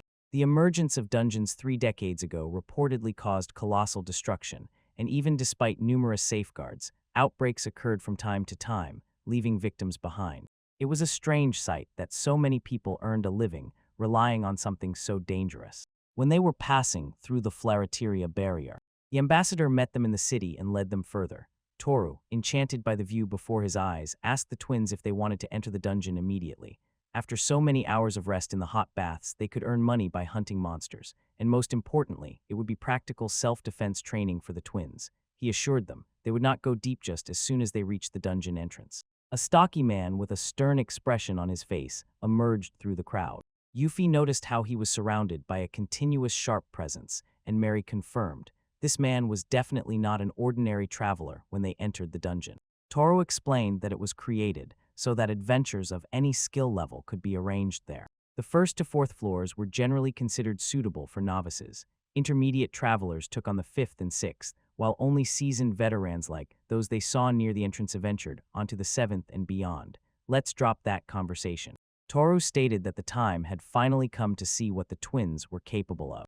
At that moment, a three-eyed driller with a horn appeared before them. Toru sighed, thinking that even the first floor might be too much for two young women who had gone through hardships on the road. Was fortunately an experienced adventurer, would face the threat without any difficulties. But to his surprise, the twins immediately grabbed their spears and prepared to fight, so Torum remained standing, looking at them with confusion. The horned beetle lowered its head and lunged forward, trying to pierce the twins with its horn, but the strike missed. The sisters instantly dodged and scattered across the battlefield in different directions, taking advantage of their location. One twin hit the board right in the third eye, while the other landed a strike to the side, on the flank. Toru was left speechless. The twins proudly told that Urban taught them the basics of combat. Hearing this, Toru could only regret that they had said it earlier. He never thought they would manage so well. What impressed him most was not their combat skill, but how they could think and act as one organism. Mary kept the monster in her sights, not letting it turn away, while Yuffie focused on hitting its vulnerable spot. Their flawless coordination made the fight a completely one-sided story. But Toru still saw their limitations. They lacked neither brute strength nor endurance like experienced travelers, but their strategy relied entirely on not separating. If they ever parted ways, their effectiveness would sharply decline. Only then did Toru finally understand why the twins hired him. He explained that strength and endurance can be built up through regular training, and if the twins can use body enhancement techniques, he would teach them several key defensive skills relied upon by the best high-ranking travelers. Pulling at his chains, he began to demonstrate techniques in action. By the end of the day, the twins were completely exhausted from training. Toru approached to check if they were still breathing and reminded them again, do not overexert yourself at the start. He also noted that their recovery after attacks was too slow and needed improvement. Yuffie objected. At least they managed to earn some money. Now that they have funds, she suggested immediately replenishing supplies. Before each of the twins could move, Toru grabbed them and reminded them they had already spent all their stamina and all their mana. The smart choice is to return to the inn and rest. It was then that an elderly gentleman noticed the exhausted pair and approached with concern. Toru asked if everything was all right, if the man was local, and if he knew a nearby place where they could sit and recover. The nobleman gladly replied that they were lucky. There were several benches nearby, so he would be happy to show them how to get there. Upon reaching the benches, Toru thanked the man for his kindness and wondered how to properly repay him. The man just smiled and said there was no need. In Flarateria, travelers were highly respected, and he was in an exceptionally good mood, had just successfully completed a profitable business deal that very day. Toru realized that the man was a merchant, so his warm attitude seemed even more pleasant than that of some other traders he had already met, especially compared to Hasran. The curious twins asked what exactly he specialized in. Silently, the merchant handed them a strange object resembling a mysterious clock and asked if they recognized it. The device had clock hands that seemed to hang in the air on a transparent plate, while the gears that powered the mechanism were hidden inside the base. By attaching the hands to separate transparent discs and hiding the mechanics below, the design created the illusion that the hands were freely floating in midair. Excited, the twins admitted that this was their first time seeing a real example. Until then, they had only read about such objects in books about artifacts originating from Earth. The merchant was pleasantly surprised to learn that they could read artifact scripts. He then explained, his business was reproducing items based on relics obtained from Earth. and the clock before them was a copy modeled after a genuine mysterious clock relic found inside a dungeon. The revelation interested the twins even more. It was not just a construction based on Earth technologies, it was inspired by a real artifact. Toru was no less impressed, especially by the extraordinary transparency of the material from which everything was built. Noticing his interest, the merchant asked what he thought about this clarity before revealing the source. The transparent material was obtained from a turtle-like monster named Kuro, which was often found in the Flaretaria dungeon. The twins burst out laughing at the unexpected explanation. They had just used the shell of the turtle-like monster. Everything fell into place and revealed why the material was so incredible. Many would have been satisfied just to have such a rare relic, but the merchants, it seemed, went much further. They undoubtedly disassembled the original artifact to understand how it worked inside, and then recreated it from materials obtained here on site. And since even getting materials from the Kuro was not so easy, the whole process seemed both impressive and a little unsettling to Toru. The merchants really were a special breed. Meanwhile, the twins bombarded the shopkeeper with questions one after another about the mysterious clock. Their lively conversation about business and artifacts did not cease for a moment. Suddenly, a sharp screen cut pierced the air. A woman rushed to them. It was clear how she breathed a sigh of relief. She exclaimed that she had finally found that very great merchant. He suddenly disappeared while they were preparing the arcane crew, and everyone was worried about where he had gone. The bent man apologized, explaining that he had no idea he was disturbing anyone. He just suddenly wanted to stretch his legs and take a walk. The revelation struck Toru and the twins. Outwardly an ordinary merchant, he was actually the person responsible for all trade turnover in the city. The head of the merchant guild flashed a self-satisfied smile. Then the man turned to the trio and apologized for not introducing himself properly earlier. He admitted that he really was the great merchant of Flaretaria, and moreover sat on the city council, and putting his hat back on his head, restored his posture. He officially introduced himself as Matiko. Matiko expressed hope that this would not be their last meeting, especially after such a pleasant and productive discussion. He encouraged them to contact him if they ever wanted to start any commercial projects because, before setting off together with the still wary woman, Toru could hardly believe what had happened. They had casually talked with the great merchant himself, but looking back, he explained everything, sharp business acumen and a wealth of knowledge. He was not just influential, he was among the most important figures in the entire city. While Toru was still digesting this meeting, the twins seemed to have already recovered enough to stand on their own again. Naturally, he suggested returning to the hotel to rest. The twins immediately rejected this idea. After seeing with their own eyes the passion with which Matiko conducted business, they were more motivated than ever. Mary enthusiastically proposed instead to arrange a shopping marathon. Toru could only freeze in shock. They had recovered too quickly. While Matiko watched them from a distance, Toru rushed after them, demanding to say what exactly they were so eager to buy. He was also haunted by another thought, whether it was connected to the secret project they had hinted at back in the town near the hot springs. By evening, the twins managed to gather strange supplies. From the glass workshop, they took a fine white powder. From the tavern shop, a reddish-purple powder. And they also visited the apothecary workshop and bought several tinctures. Seeing how they dragged their exhausted bodies through the city streets to collect these materials, Toru was completely baffled. He could not imagine what exactly they intended to do with such a strange set of things, and the twins just exchanged sly smiles. And they told him to wait and watch. If everything worked according to plan, they promised he would face many surprises. Their vague answer only added more questions for Toru. A few days later, the trio reached Potion Atelier. Chiron, the workshop director and master alchemist, froze in disbelief, looking at what the twins had brought. She questioned them repeatedly, unable to understand how they had managed it. These potions were unique to the hot springs region, and yet they were famous for being impossible to transport over long distances without losing their properties. By all logic, they should not have survived the journey to Flaretaria. However, the twins looked happy with her reaction. Bright smiles on their faces, and they proudly declared that the time had finally come to start making real money. Not long ago, Toru could not even have imagined that such a thing could be possible at all. How can an ordinary potion become carbonated? They just mixed a few powders. Two twins explained. The director turned out to be quite simple. Carbonation is created when carbon dioxide is infused into a liquid. Toru already understood all this. The first component was a white powdery substance obtained from a glassblower. It came from the ash of seaweed, which contains sodium carbonate and is often used to lower the melting temperature of glass. The second was a reddish-purple powder bought from Ventnor, made from crushed wine crystal starter, which contains potassium bitartrate. This was the secret second component of the doppelganger. When two powders were mixed in water, they produced a sparkling drink. Two twins called the mixture effervescent powder. In Japan, a similar substance was known as fudicin, traditionally made from baking soda. This time, however, seaweed ash was used instead. The idea itself had already been commercialized in Japan since the Meiji era. With the help of effervescent powder and potion, prepared separately, sparkling potions could be brewed anytime and anywhere. Therefore, they became especially convenient for travelers. No longer did they have to worry that the carbon dioxide would disappear on the road. But despite this, the twins were still not completely sure if the powder would react properly with the potion. At least for now, it seemed to be working, exactly at the moment when Thor was about to drink the potion. The twins slapped him and tore it from him. Embarrassed, he denied that he only wanted to check if it was really a sparkling potion. The twins immediately explained the problem. Although the potions contained mana, they were essentially medicinal substances.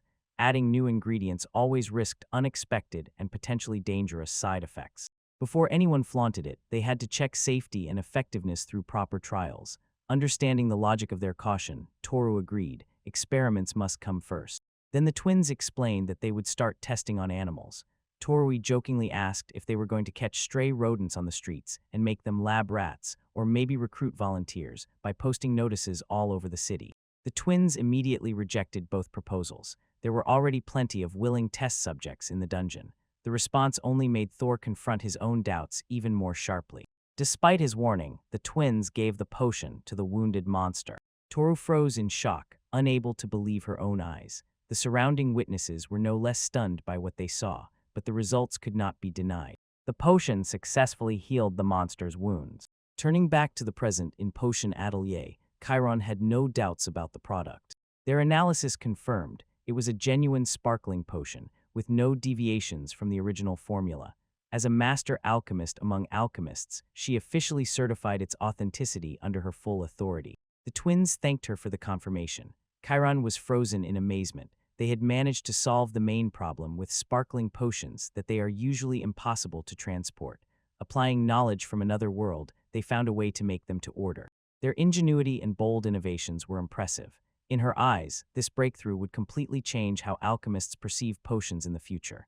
As Chiron praised their achievement, the twins immediately sensed a new matter unfolding right before them. Chiron asked if the twins would be interested in sourcing ingredients for their sparkling elixirs through her.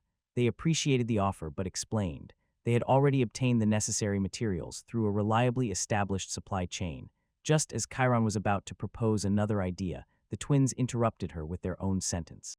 They told her they would gladly sign a contract with her atelier if she could improve the taste and hue of the potion to enhance both its fizz and overall appeal.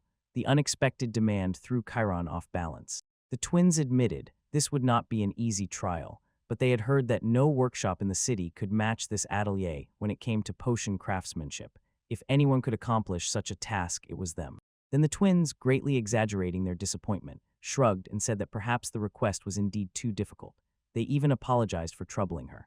Chiron could not accept that such a challenge was dismissed as soon as she rose from her seat. She immediately declared that her atelier would handle it without problems.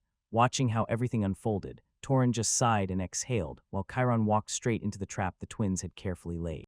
Later at the glass workshop, master craftsman Lengus looked at the twins suspiciously. He recognized them as the same girls who recently bought sea ash from him at the workshop and continued his work. He asked what they wanted this time.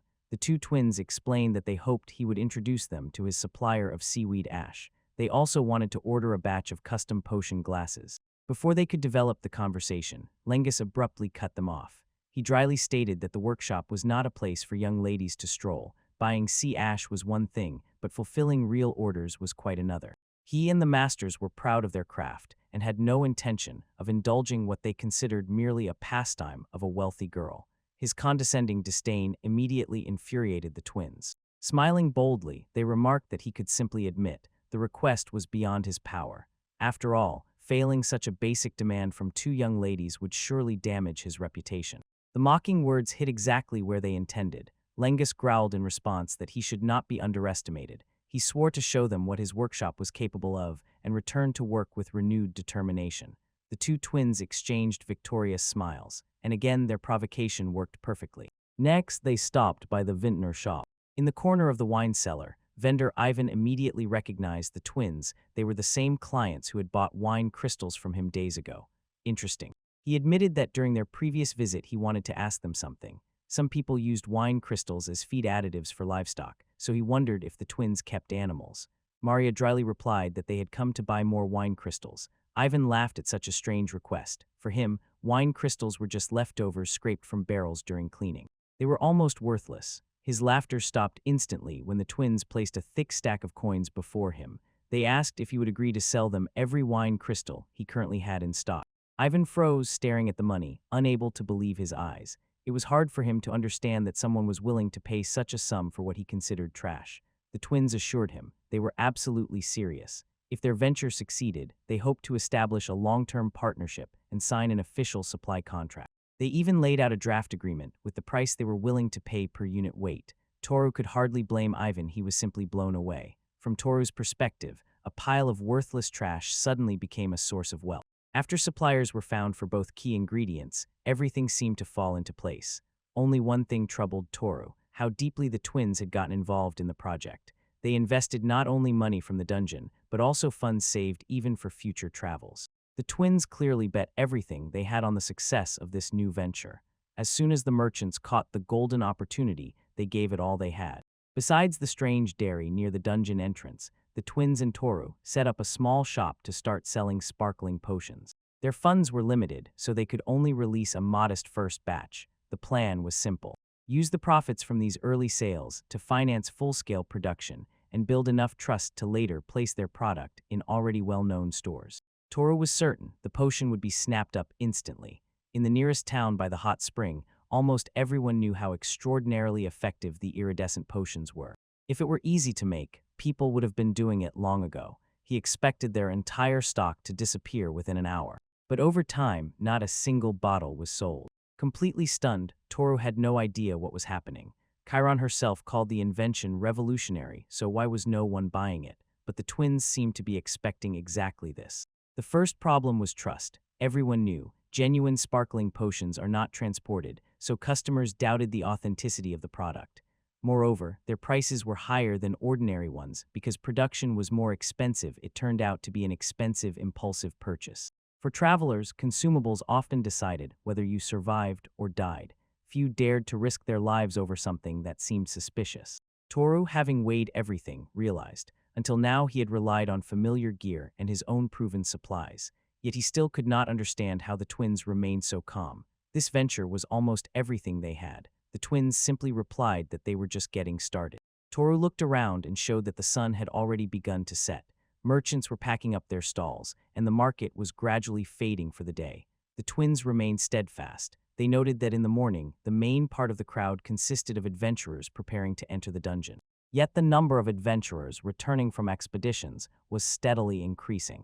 Toru explained that most adventurers preferred to leave the dungeon before nightfall. The twins nodded. Every adventurer returning from the dungeon almost certainly carried some injury. Imagine that these wounds suddenly disappear right before the crowd's eyes. Their forecast turned out to be correct. The crowd gasped nearby when they saw the wounded traveler. He drank the sparkling elixir, and the wounds closed before their eyes. Shock instantly swept through those present. Another traveler froze, unable to comprehend that in this city real sparkling elixirs were for sale. Seizing the perfect moment, the twins launched into their sales pitch, loudly declaring that only 5 bottles remained and that right now they were giving out free samples. Any injured adventurer was asked to step forward and try it, and to make it look even more attractive for attention, the twins dressed in nurse costumes. The combination proved devastatingly effective. The crowd was enchanted by the charm and cuteness of the twins, and more people were drawn to the kiosk.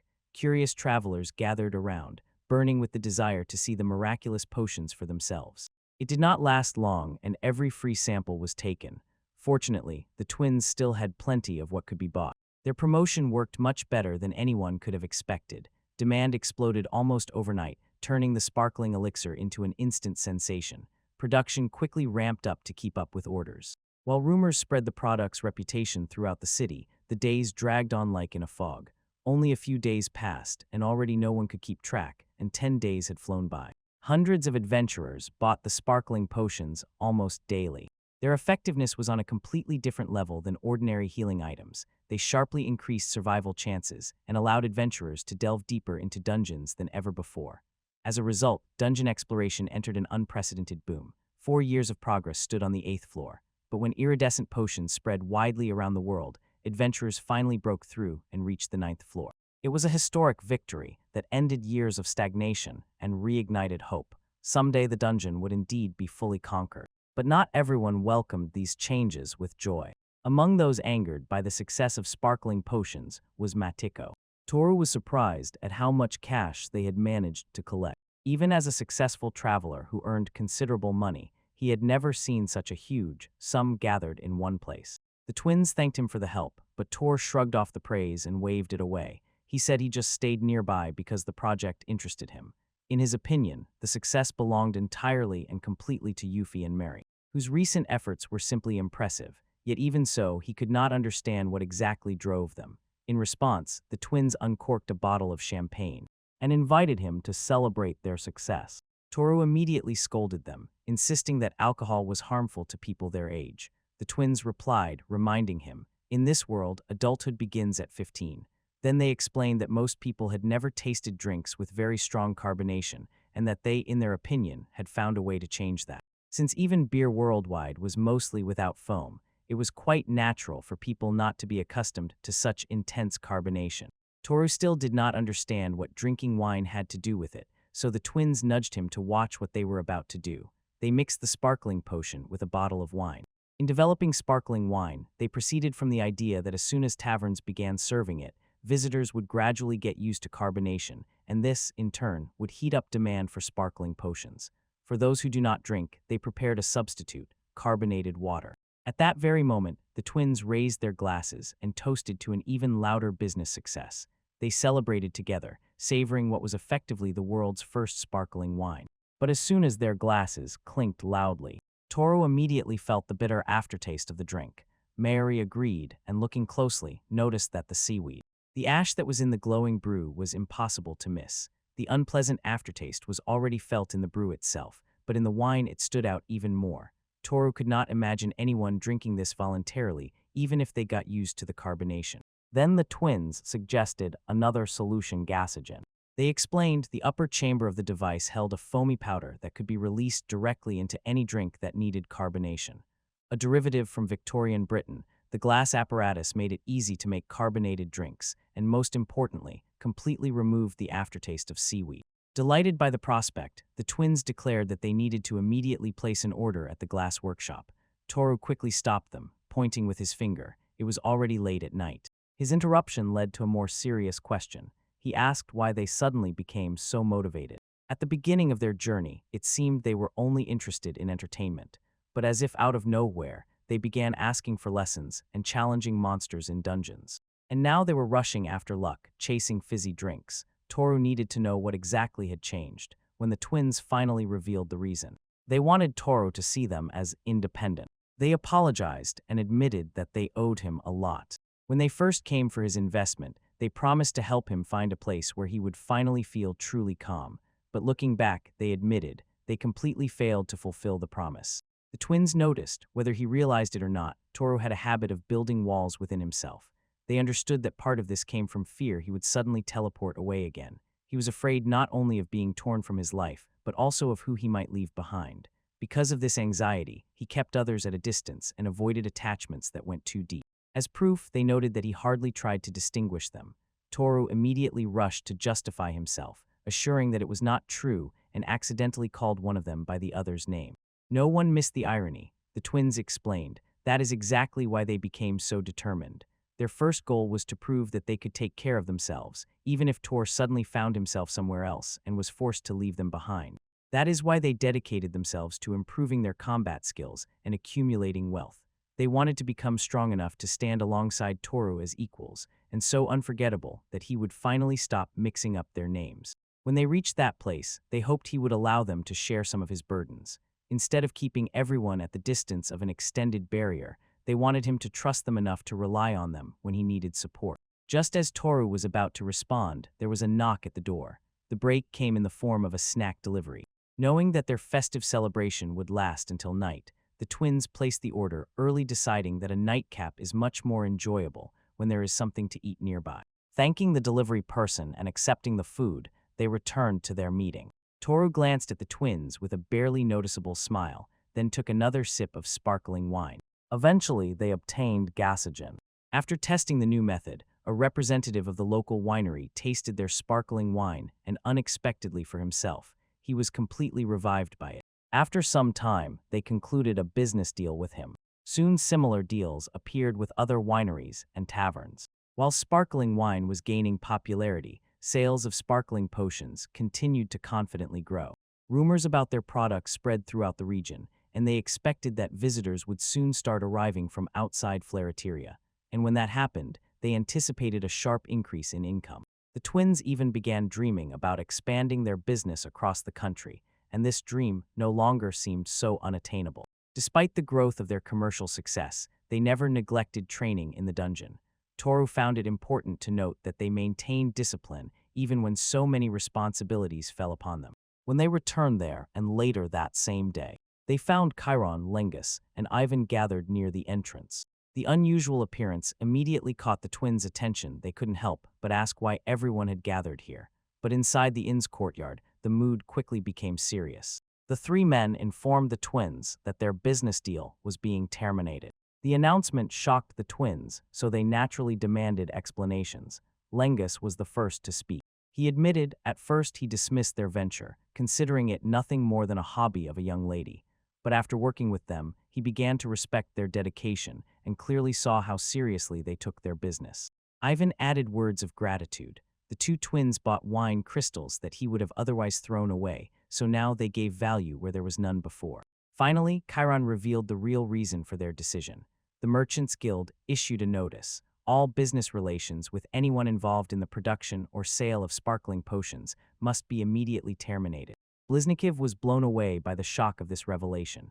Chiron explained with regret, under such circumstances, they had no choice but to cease any involvement in the creation and distribution of sparkling potions. The twins could hardly believe what they had just heard. They doubted whether the Merchant Guild could really get away with such blatant harassment, comparing the embargo to a form of blackmail.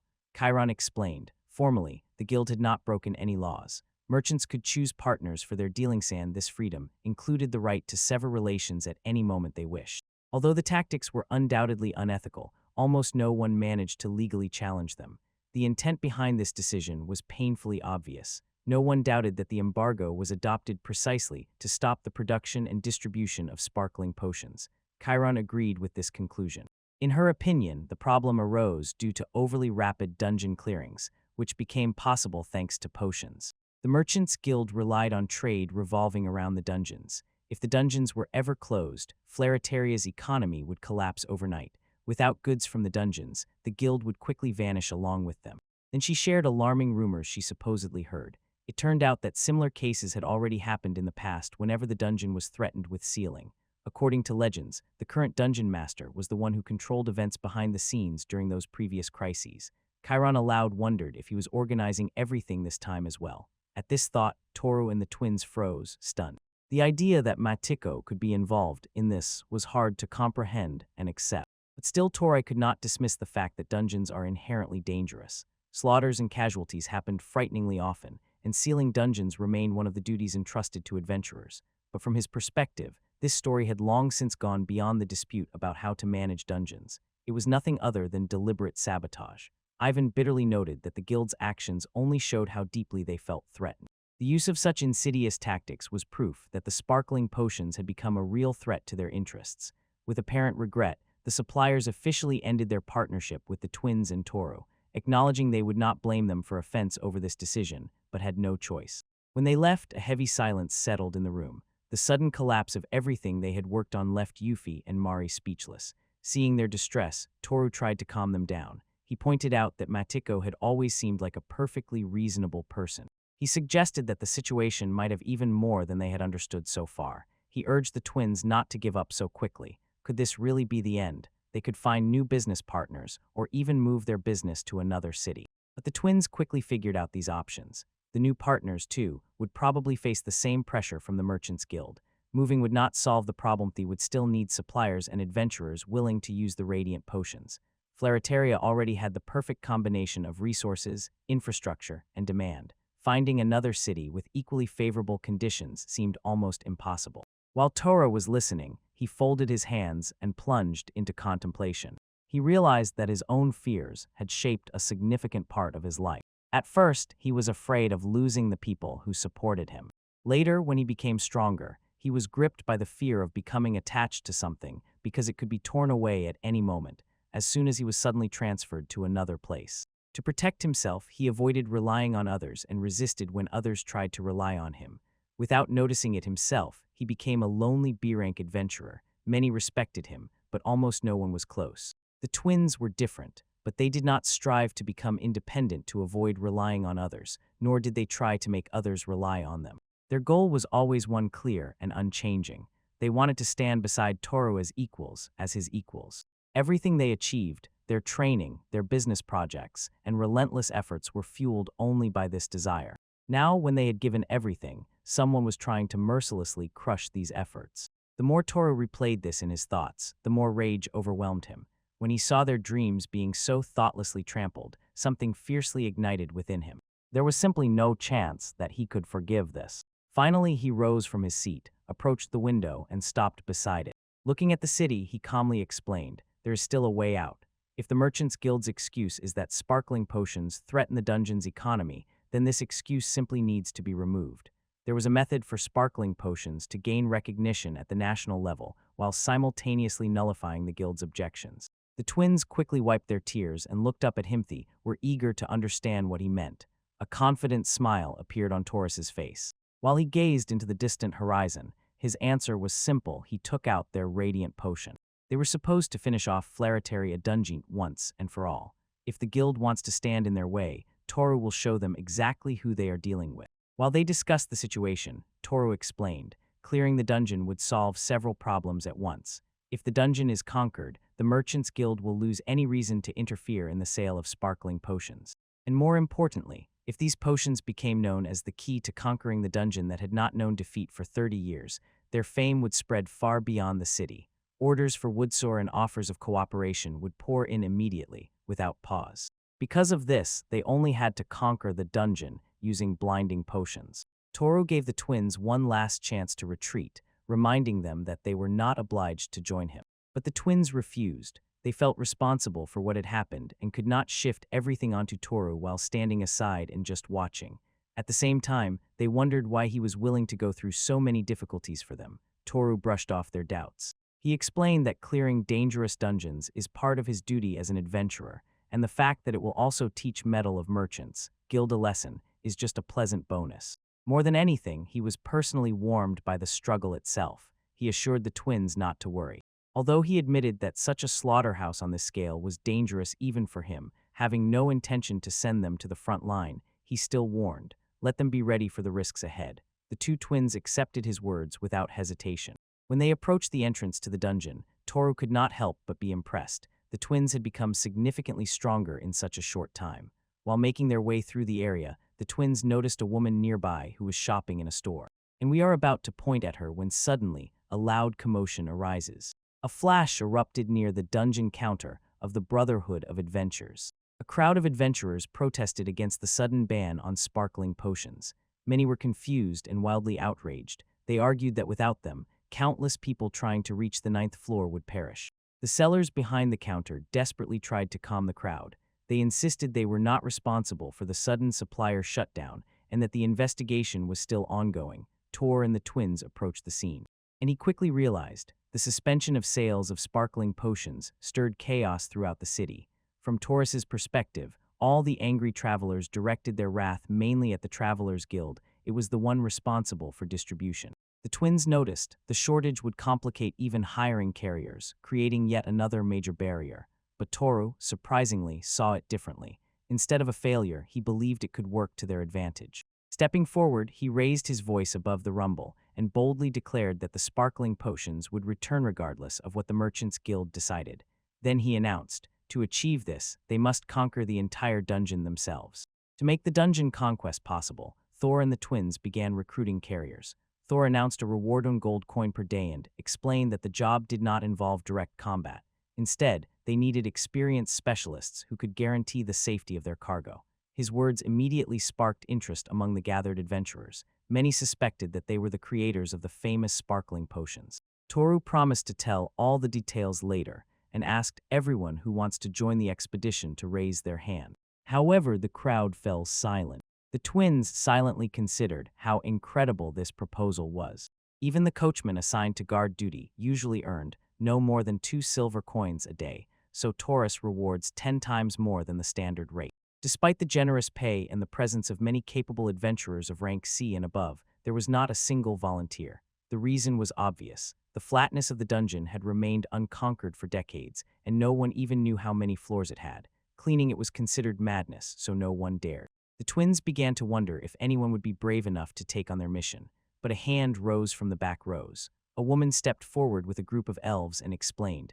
They had traveled the entire way through the known luminous depths and then learned that production had stopped. She said that Red Thunder seemed to have gotten involved in a rather complicated story. Both twins were surprised that someone recognized Toru by that title. Toru himself was no less shocked, and he could not recall who this woman was. She was hurt that he did not recognize her immediately. She introduced herself as the bestower of the Sheath Strike and reminded him that they had fought together during the anomalous monster outbreak in the northern regions 2 years ago. Place Bestjara, grabbing Toru and frustration, left the twins speechless. As soon as the crowd recognized her, a whisper instantly spread like a wave. Bestjara led a party of 7 rare mountain elves from northern Surakhul. Although it was only a B-rank party, they held an impressive position 41st in order. Hearing the crowd's comments, Tora wondered how strange it was to see a B-rank party, so high these places were usually occupied by A-rank groups. Bestjara immediately cut off, saying she did not want to hear such remarks from a lone B-rank traveler who himself was going up in the rankings. Before the conversation could flare up, another man stepped forward and asked if he could join as well. The crowd reacted with shock. The newcomer was Feudo Gora Bryla, a legendary adventurer of rank D, who had reached the 9th floor of the dungeon, and for over a decade repeatedly broke depth records. He was considered the greatest veteran of the Flaritaria dungeon. The twins recalled how they saw that he left the city early, yet his appearance still threw them off track again. The adventurers around them could hardly believe what they saw. Red Thunder, who was in 17th place and considered the strongest solo fighter, had already appeared in the game. The famous party Bestjara and Feudo the Boulder also joined the expedition. Excitement rose in the crowd. More and more people were convinced that this team had a real chance to conquer the dungeon. From Taurus's point of view, the allies turned out better than one could imagine. Their reputations alone were impressive, but their abilities were even more amazing. When the team gathered, Bastra announced, it was time to move. There was no time to waste, and Feudo immediately rolled forward, voluntarily taking the role of leader, confident that his deep knowledge of the dungeon would lead them through all the trials ahead. When the group reached the 9th floor, the monster had no chance against Toru. His chain filled with ringing, he tore so hard that he cut through space. Every enemy in their paths, tear them to pieces before they could become a threat. Watching the effortlessly unleashed power, Bastra said she never thought she would find herself in an expedition where she actually had nothing to do. Feudo shared a similar feeling. His knowledge of the dungeon had become almost unnecessary. Toru cleared the way ahead so the group was able to take the most direct route. The road, which usually took 10 exhausting days, was shortened to 3, even places that were especially well known. Hidden attacks and ambushes lost their meaning against him. He calmly passed through them and destroyed every threat before it could manifest. Sate retreated, leaving Bestjara with a feeling of shame. She did not even dare to pronounce her affiliation to the order, equating herself with the orderly ranked travelers. The twins were no less shocked. They realized that Toru operates on a completely different level, even compared to other representatives of the order. Having cleared most of the monsters around, Toru returned to the group and said that he had found a safe place where they could rest. The team gladly seized this opportunity for a short break. As soon as they settled, Bestjara opened a glowing antidote and drank it in one gulp.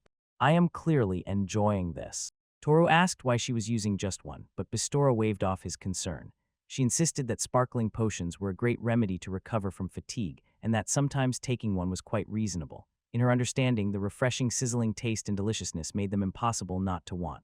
While the others relaxed, Toru noticed. The twins had been too quiet the whole way. Worried, he asked if something was bothering them. At first, they tried to dismiss everything, but later admitted where their anxiety came from.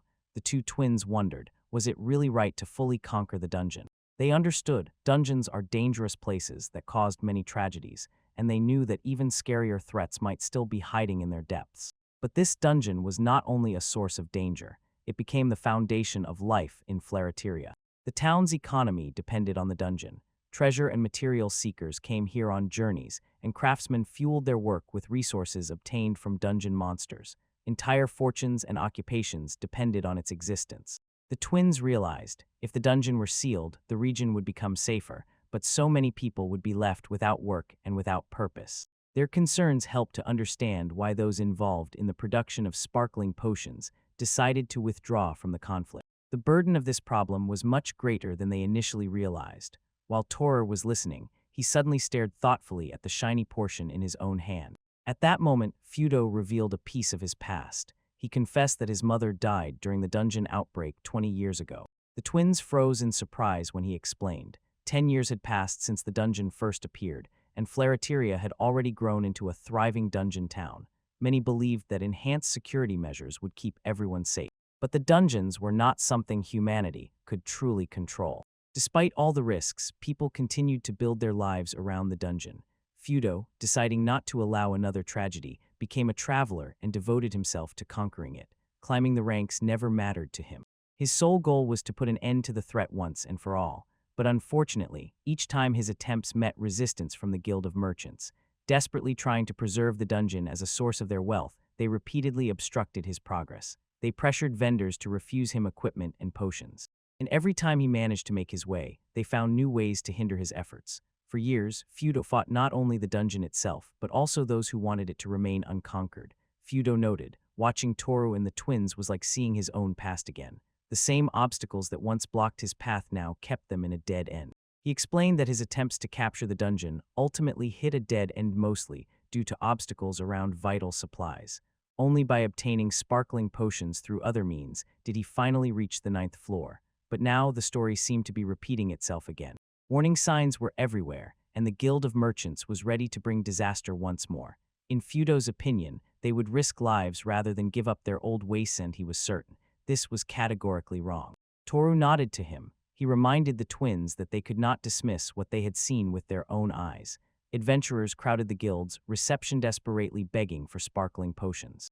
This alone proved how important the potions were. The creation of the twins was more than just a useful product. It saved lives. Toru insisted that nothing could justify taking such a vital resource and urged the twins to be proud of what they had achieved. Fudo sincerely picked up these words, and Bishara added that losing something incredible, like Radiant Potion, is a tragedy for everyone. Such a feeling of strong support lifted the fighting spirit of both twins. Bishara admitted, missing work and opportunities would definitely be difficult, but she believed that people would eventually find a way out. In her opinion, this would not be the end of the world. While the conversation continued, Bashara nudged Tor to later tell the twins one specific story, and it sparked their curiosity. Before anyone could ask any more questions, another monster appeared nearby. Toru snorted with annoyance at the interruption and casually released his chains again.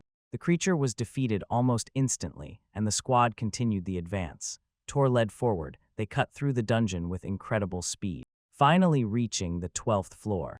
There they came across a dangerously looking structure, the only way forward. The route itself seemed manageable, but overhead several giant birds circled and dropped massive boulders in their claws. If those rocks were thrown at the party, the consequences would be catastrophic. Toru quickly decided the birds must be destroyed before the group could move on safely.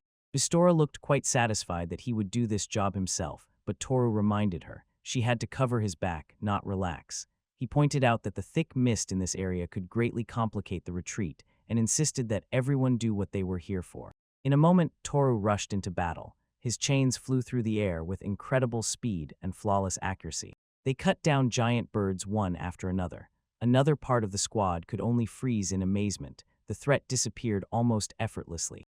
Fudo noticed Toru was just as skillful in aerial combat, as on the ground. This once again proved that he operates on a completely different level than ordinary adventurers. Then the twins took it upon themselves to watch the surroundings while the rest advanced forward. When everyone settled into their roles, Fudo went to inspect another section of the territory.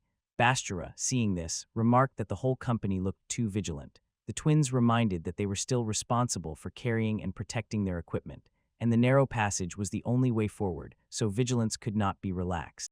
Bistora remained confident, believing she could handle any troubles that might befall them. She even joked, saying it was not very likely that they would soon encounter some giant monster. Barely had these thoughts flashed through their minds, the ground suddenly trembled beneath their feet. At first, the shaking was slight, but in a moment it grew stronger and stronger. Everyone felt it and immediately understood something was wrong. The vibrations increased every second, and the entire area was engulfed in a furious, wild roar. And then, to the shock of the entire group, a giant creature burst through from below and surged upward. In Chapter 10, Toru fought a flock of monster birds. He did not expect there to be so many of them, nor did he think they would move so fast. The battle lasted longer than he had thought. Moreover, the fog around him thickened. He could only hope that the others were all right. Somewhere deep in the dungeon, the group was suddenly jolted sharply when a giant creature burst out from below. None of them had ever seen such a large turtle monster before. Bistora froze in shock, and Fudo could not believe that this creature could really be Kuro. The twins quickly recalled. Kuro materials, as they said, are used to create the mysterious clock they had just heard about. But Fudo immediately noticed something was wrong. Kuros usually inhabit the 8th floor and are never that large. Since it appeared on the 12th floor and grew excessively large, it was probably a mutated monster that somehow sneaked between the dungeon levels. Its power likely far exceeded that of an ordinary cure. Realizing the danger, Fudo warned everyone, stay alert. In a moment, the giant turtle unleashed a powerful magical attack from its shell. Sate reminded the twins of one of Tori's training instructions. Then Tori told them about an advanced magical technique called enchantment. He explained to them that powerful monsters can release destructive spellstones that easily tear ordinary equipment to pieces. When the twins asked how to defend against such attacks, Tori explained, the best way is to respond to magic with magic. He also noted, some monsters had such power that they could continuously cast spells strong enough to destroy an entire city.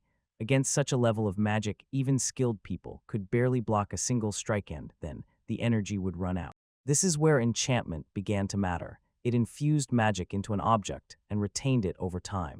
A mage could create a lasting magical defense. Spells were strengthened by repeated use. Over time, the magic of the object itself gradually synchronized with its owner. Eventually, the enchanted item gained the ability to resist or even repel magical forces on its own. The twins finally understood why the centipede demons were not attracted to Tor's weapon during that ancient battle. The monster's body was enchanted to restrain the magnetic power of his weapon. And Tori also reminded them that, despite all their repulsiveness, the enemies they faced then could still be nearby. If the twins could master enchantment, they could withstand even the strongest magical attacks. This would provide them with an extraordinarily powerful defense, and at the same time allow their equipment to reflect enemy magic. In the heat of the current clash, Fudo drew his sword and decisively confronted the giant Kuro. He was unsettled by the sense of irony. They were fighting a monster connected to the conspiracies of the trade guild. It seemed to him as if fate itself was pushing him into battle, directing magic to the fighter. Fudo activated a powerful penetrating spell that sharply enhanced his offensive power. The energy around the blade was uncontrollable. At the same time, Bistura leapt high into the air with weapons in hand. Accelerating toward the giant turtle, she finally showed why she was known as Sheath Strike. Her strength was incredible. She could crush healing without even drawing her sword from its sheath. The incomparable power of Bistura's weapon placed her beyond any limits. The twins, stunned, watched the fight as if they could not believe their own eyes. This is what true veteran adventurers looked like, those who had survived countless clashes where life and death stood side by side. The fight between Fudo and Bistura made them realize how skilled and experienced they were, and the twins also thought about Toru. If adventurers of the level of Bistura and Fudo treated him with such respect, then Toru was probably much more incredible than they had imagined. During the clash, Bistura said that Fudo could join the order if he were not so obsessed with dungeon exploration. Fudo accepted the compliment with honor, but quickly reminded them, the most important thing is to survive on this floor. After the fierce clash, the squad looked at the giant mutant Kuro and decided they had won. The twins could hardly believe they had survived such a mighty enemy without serious injuries. Bistora commented that at least they managed to slow down the monster. Since it could no longer move freely, they would not have to worry that it would run around and destroy the road. But their relief was short-lived. Something strange began to grow from the Kuro shell. it became clear the fight was not over yet. The group immediately prepared for the next round of the clash as soon as the mutant monster recovered. Things were going badly on the right. At such a pace, they wouldn't hold out until Red Thunder returns. Bistora asked Feudo if normal Kuros have vulnerabilities. Feudo replied that they practically don't. Kuros hid inside his almost undamaged shells and continuously attacked everything nearby. They were usually not considered dangerous. They moved so slowly that most adventurers simply avoided them. But if someone really needed to kill one, a strong adventurer could usually break the shell and finish it off. But this was the mutant Kuro, much stronger than the usual one. There were no entrances. Bistora thought that the creature would eventually have to stick its head out to breathe, but Feudo explained, ordinary Kuros can go hours without breathing. A mute this powerful, it seems, can hold out even longer and remain hidden. Having heard this, Bastora honestly admitted their situation looked hopeless. The only option was to break through the monsters with incredibly hard shells, but the problem was that they lacked their own offensive power. Bastora explained, most fighters in her squad specialized in defense and support, not in devastating assault. While they continued discussing strategies, they repeatedly blocked Kuros' magical attack with a deafening shield. But still, the conversation threw them off track for a moment during that brief lapse of concentration. Feudo failed to intercept one of the attacks, flying straight towards the only path for the group, the one they could use to break free. The twins raised their spears and activated the water magic spell. Working together, they tried with all their might to stop Kuros' attack. The force was unstoppable, but they managed to deflect part of it before, exhausted, they fell to the ground.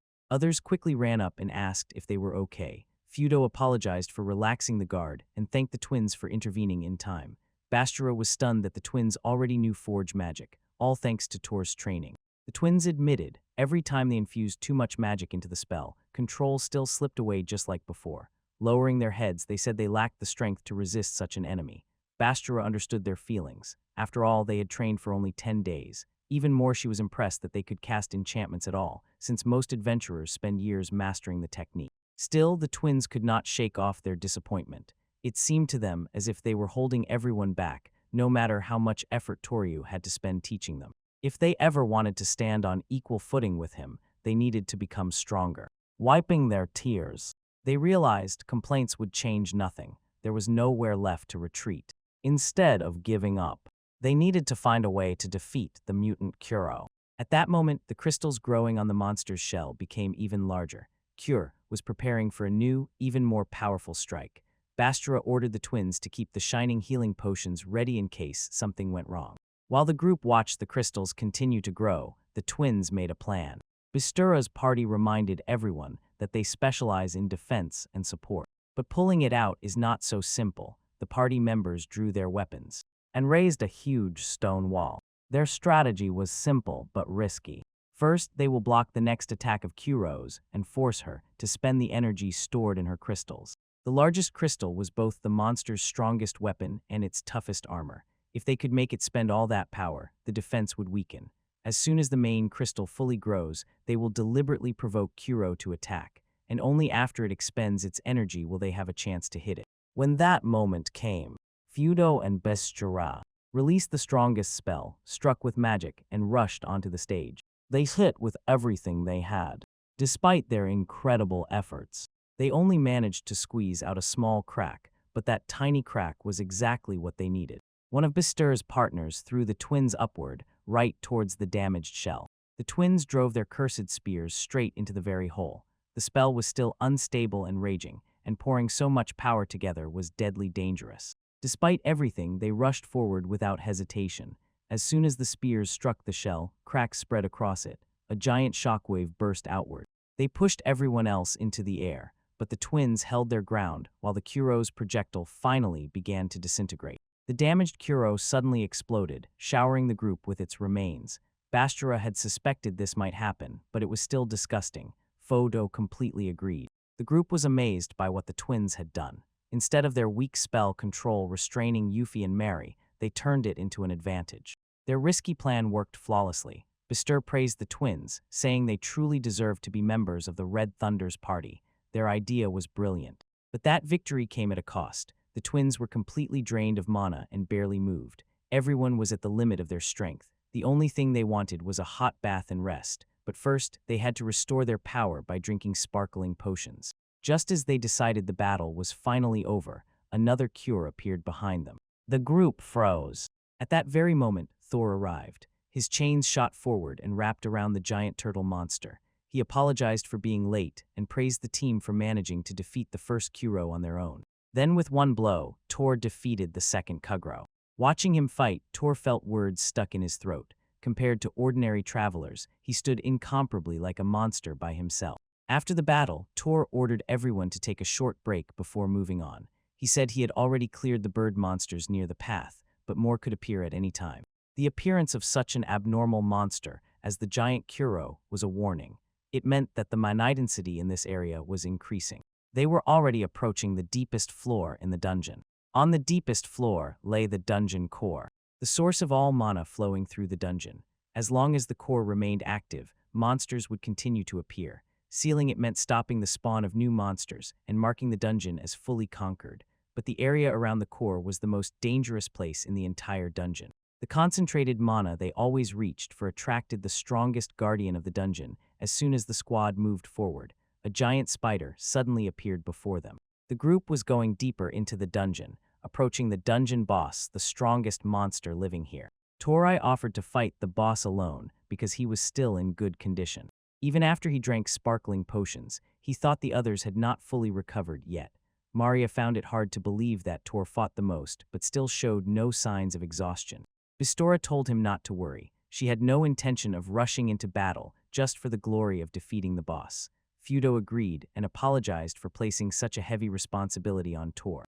Since everyone believed in his abilities, Toro accepted this task. The group quickly reached the 13th floor.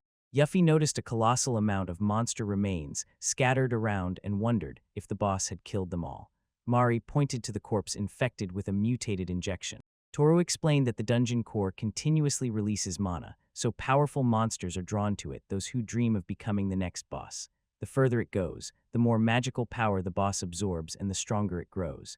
And since this dungeon was left unattended for 30 years, its boss is probably incredibly powerful by now. One of the reasons travelers were expected to quickly clear the dungeons. If left unchecked, the boss could become too strong to defeat, and there was also the possibility that it would escape the dungeon and cause destruction beyond its boundaries. However, only truly strong monsters could survive here, so Toru just had to focus on defeating the boss. The twins were impressed by how fearless Toru looked. He thought about how everyone had worked hard to reach this moment, and how they managed to entrust him with the final battle. It was the feeling he never had when traveling alone before. Friends who believed in him gave him determination. The group smiled when Toru called them his friends. Bastura jokingly reminded him that they were here only to help and immediately recalled the dramatic moment. Suddenly, strands of web appeared. Raising alarm among everyone, the boss had already arrived. Toru rushed forward through the field of corpses, while strikes continuously rained down from above. Without warning, thick webbing wrapped around him and trapped him inside a silk dome. The large spider continued shooting webbing from its mouth. Breaking free from his chains, Thor too could finally go on the counterattack. He hoped to catch the monster by surprise, but now it was time to fight back. However, just before the chains struck, the spider covered itself with a layer of silk armor fabric. The attack that previously split Kuro in half failed and caused no serious damage. Others were stunned. Thor's powerful strike was completely stopped. The spider continuously spun its web, and Toru carefully watched its movements. He decided not to rush and first focused on figuring out its capabilities. The spider's attack speed did not seem extraordinary. But suddenly, a sharp, spiky plant shot out from under the ground right beneath him. The attack was incredibly fast. The pin looked like a spear forged from reinforced silk threads. In a moment, silk lenses emerged around him again. It turned out that the spider was capable of creating deadly traps as well. Toru quickly dodged, while the rest watched from a distance. Bishara noticed the entire territory was covered with sticky cobwebs. The spider connected it and unleashed attacks with silk spears. At high speed, the battlefield became extremely dangerous. Fudo noted, while the spider distracted the enemies with strikes from above, it secretly set traps all over the ground. His silk armor was the most problematic, which significantly weakens Taurus's attacks. After 30 years without defeat, the boss of Flareteria Dungeon turned into a truly terrible opponent. The twins watched closely, not taking their eyes off Toru while the fierce battle lasted. Toru's red lightning magic by itself was not very powerful. Compared to other combat spells, it consumed a lot of mana and was mainly effective against exhausted enemies or opponents who could not buff themselves. But during training with the spell, Toru encountered a strange side effect. His lightning could create magnetic forces. Realizing the potential, he began developing combat techniques based on electromagnetism and refined them for years. Thus began Toru's true journey as a traveler. As Toru's powers grew, he faced a new problem. His electromagnetism-powered weapon moved much faster than his body could keep up with. Even after enhancing his physical abilities, the difference between reaction speed and weapon speed became even more noticeable. To solve this problem, a dangerous technique came to Toru's mind. He used his red lightning to imitate the electrical signals that pass through the human body. By sending these signals directly to the muscles, he sharply increased his physical performance. The result was incredible. His speed became almost impossible for the eye to follow, and his reactions were so sharp that they matched the weapons. And he gained precise control over every muscle in his body. He could even break through the natural boundaries of the body's safety to withstand the force of his strongest blow. He sent lightning signals directly into the body knot through the brain. Toru reached a speed and combat skill far surpassing what an ordinary person can handle. As soon as he activated the equipment, everything changed instantly. Toru rushed so fast that the spider's silk lenses and web attacks could no longer track him. He sped across the battlefield, triggering one hidden trap after another that the spider had prepared in advance. When the traps finally disappeared, nothing else hindered him. He could finally use the true power of the chain war ring. The weapon fired faster than sound. In an instant, Toru lunged forward and sliced through the spider's silk armor. Before anyone could react, he had already cut the giant spider right through. The fight ended so quickly that no one could clearly see what happened. Bastora jokingly asked if anyone had actually seen the final attack. Fudo smiled and admitted that no one had. Then Bastorak noted that this was another clear sign that Toru was a real monster in a fight. After the battle, Toru landed next to the group, but such incredible power comes at a price, so everyone immediately rushed to ask if he was okay. Toru admitted, his entire skin still aches from the pain. That was the main reason why he rarely resorted to this technique. The others couldn't help but laugh. After seeing his superhuman tricks, it seemed funny to them that his biggest complaint was simple muscle soreness. They joked that he sounded like a middle-aged man who hadn't trained for years. When the bear dungeon was overthrown, only one task remained. The group needed to seal the dungeon core. Realizing that their mission was finally complete, Thora raised his hand in victory while the rest celebrated with him. According to ancient legends, there once existed an extraordinarily advanced civilization.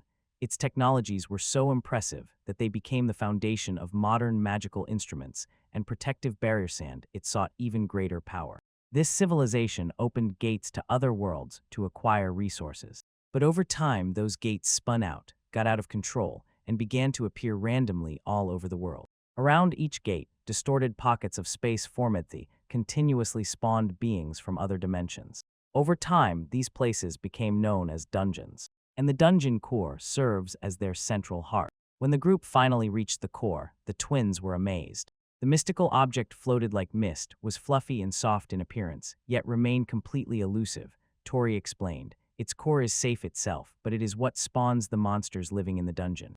The twins could not hide their excitement. Bastora understood their reaction. Throughout history, only very few people had seen a dungeon core with their own eyes. Given its excessively large size, it was hard for her to blame them for being surprised. Toru agreed. The core turned out to be much larger than normal. While the group observed this, Yuffie recalled, for centuries, scholars believed dungeon cores were remnants of ancient gates left behind by a lost civilization. Mary added that despite this widely accepted theory, new versions kept emerging. The origin of dungeon cores remained one of the greatest mysteries in the world, and the twins hoped that someday they would be able to uncover the truth themselves. Soon Fudo announced that the sealing magic was ready, yet even then he hesitated and asked if he really could perform the sealing, as if he were simply appropriating someone else's achievement. While Toru led the twins away from the core, he reassured Fudo. It did not matter who finished the work, the result would be the same anyway. Bastora noted how easily Toru took this. And Toru admitted, in truth, he was ashamed that he interfered with what Fudo had been carrying out as a mission for the last 10 years. Therefore, he wanted Fudo to complete it himself. Hearing those words, Fudo smiled gratefully and thanked him. Bastora watched the exchange with a relaxed expression, and reminded everyone that her party was hired only to assist and had no personal connection to the dungeon. Fudo then attached a strange device to his arm, immediately drawing the twins' attention. Toru explained that this device was another piece of technology inherited from an ancient civilization. It absorbed the mana leaking from the dungeon core and disrupted its magical flow. It created a powerful seal that prevented the magical energy from escaping outside. After the seal was set, the dungeon will stop spawning monsters. Two twins approached closer to inspect the device, but the magical force pushed them back. Yuffie wondered if sealing the core would make all existing monsters disappear. Toru clarified, monsters already living in the dungeon would remain, only the creation of new ones would stop, while existing beings could continue to live and reproduce naturally. When the task was completed, Thor told the twins it was time to set off. He advised everyone to rest briefly before the long journey back and reminded them that there were still plenty of monsters inside the dungeon. The return journey exhausted them to the limit. Although the core was sealed, the group still had to break through the dungeon where the inhabitants remained. When they reached the first floor, everyone's strength was at zero. Toru encouraged the team, saying they were very close to the exit. Bastura was so tired that she no longer had the energy for her usual biting remarks. When they moved on, Mayari noticed something strange. The endless waves of monsters that had previously roamed throughout the dungeon had disappeared. Toru indicated that this was clear proof. The sealing worked exactly as intended. Finally, the team noticed the entrance to the dungeon. A large crowd had already gathered nearby waiting anxiously for their return. The magical barrier that previously marked the entrance to the dungeon had completely disappeared. As soon as the squad emerged into the open air, the crowd waiting greeted them with relief and joy. Were glad to see that they had successfully returned from the dangerous mission. The crowd erupted in applause as soon as it was confirmed that the dungeon ceiling held. People celebrated a historic victory, sighed with relief that a dungeon threat was finally removed. For many, it was a true triumph. When the dungeon was sealed, the Merchants Guild would no longer have a reason to suppress the production and distribution of sparkling potions. During the celebration, one man noticed that another was standing nearby with an expression of anxiety. Looking at him, he asked with interest why anyone would look so gloomy during such a joyful event. The unfortunate man quietly admitted, the disappearance of the dungeon will bring him problems. He insisted that nowhere else could one find such a stable source of income, and even hinted, perhaps the dungeon shouldn't have been sealed at all. His words immediately ignited outrage. Another man reminded him of the many cities and surrounding lands destroyed by dungeons throughout history. Putting one's own profit above the safety of people is unthinkable, so the argument quickly escalated to the limit. While the situation had not yet calmed down, another crowd rushed to the dungeon entrancito to check if the dungeon was really sealed. The secretaries tried to control the people, but emotions were already boiling. Some of the residents complained. If the rumors are true, the city's main source of income disappeared overnight. The receptionist begged everyone to remain calm, but this advice only fueled more irritation. Many adventurers became angry. They were sure their means of livelihood were already under threat as soon as merchants and traders stopped brewing glowing potions. When the dungeon disappeared, tension between the city's various factions reached a breaking point. The quarrels that erupted because of this rolled like a wave through the crowd, leaving Yuffie and Mary speechless. Although they expected resistance, seeing it with their own eyes was still shocking. While the chaos was still rolling in waves, a man approached Tor from behind. He explained, under normal circumstances, the successful completion of a dungeon assault is a reason for universal joy. Introducing himself as Rasteria, the head of the Flaretaria branch of the Adventurers Guild, he congratulated the team on fully conquering the dungeon. On behalf of the Adventurers Guild, whose mission is to protect people, the recreation area expressed gratitude for saving the city from the dungeon's danger. But he admitted he expected a mixed reaction from the townspeople. The guild tried to prevent the tension from flaring up, but divided opinions within the city made this almost impossible. Tor apologized, believing the group should have consulted the guild before challenging the dungeon.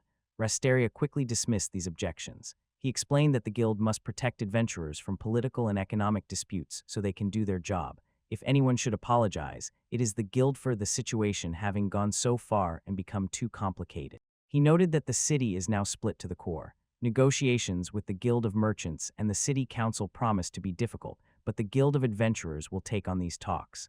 Until everything settles down, he advised the group to stay unnoticed. At that moment, a voice loudly called the creators of sparkling potions, Yuffie and Mary, and their guardian, Toru. The crowd turned to look, and an official stepped forward. He politely apologized for interrupting them while they were exhaustedly dragging out a pause, but explained that Matiko, a member of the Flerateria Council and president of the Trade Guild, I want to meet with them immediately. Soon a luxurious carriage arrived waiting to escort them. Just a sign and a wave of whispers rolled through the crowd.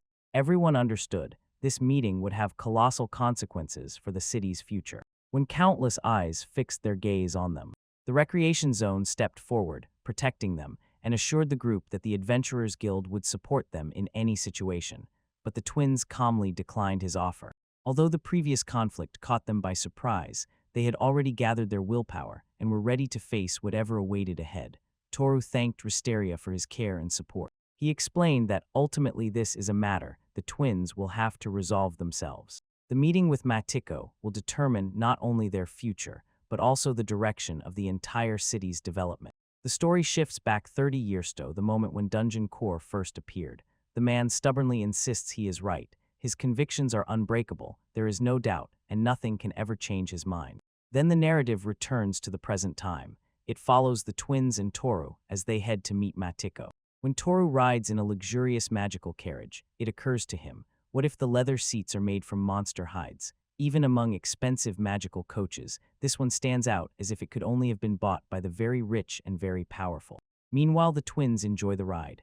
The seats here are much softer than in a regular carriage, and since the carriage runs on magic stones, it glides quietly and smoothly. Toru notes how comfortably the journey passes. After their ordeal, the twins suggest buying their own magical transport in the magical city of Fengero to make traveling easier. Their idea leaves Thor comforted, as he, among other things, imagines how one could buy such luxury simply for convenience. Toru wants to talk for a moment about the conversation they had with Fudo earlier, but immediately changes the subject. And just as they manage to get moving, a guild appears ahead. Toru is the first to get out of the car. A man approaches nearby and apologizes for organizing the meeting with such short notice. Upon hearing about Dungeon's conquest, he couldn't resist and decided to immediately arrange a celebration. The man introduces himself as Matiko, speaking both as a member of the Flerateria Council and as a master of the Merchants Guild. He expresses sincere gratitude for your conquest of the dungeon, and respectfully boasts, knocking his head. The twins mirrored the gesture, saying they were honored to accept such an invitation, especially one with a private room.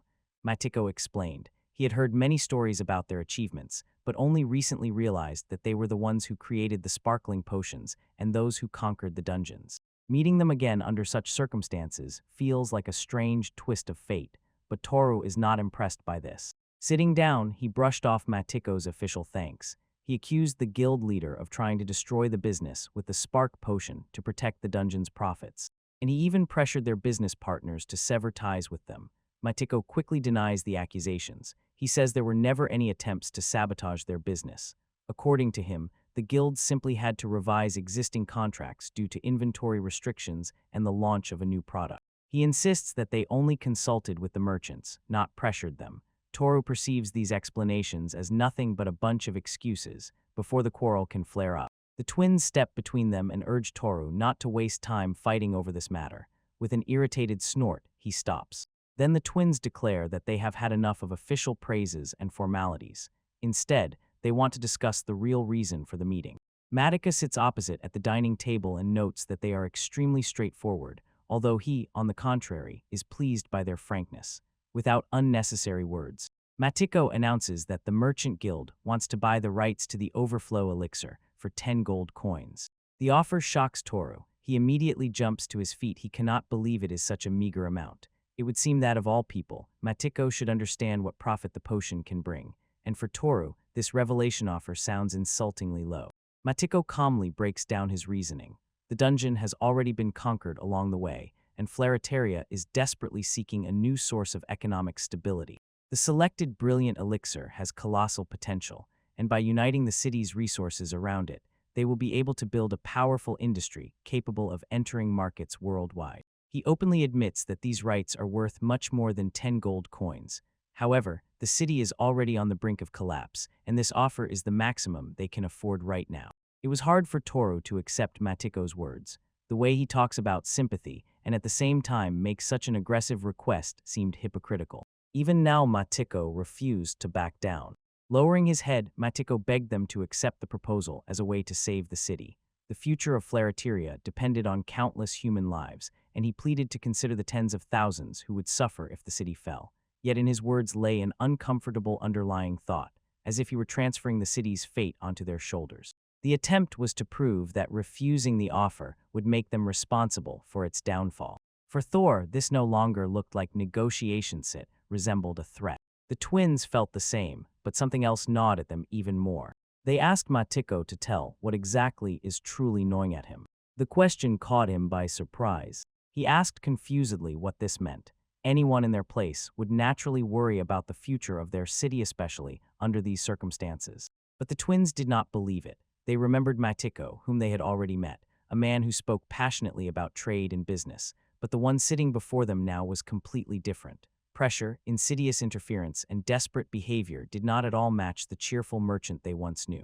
When they saw him again, one thing became clear to them. Matiko was suffering. He forced himself to behave that way, hiding his true feelings. The twins remembered the lesson their parents had passed on to them, same ones who once ran the trading company Abadazu.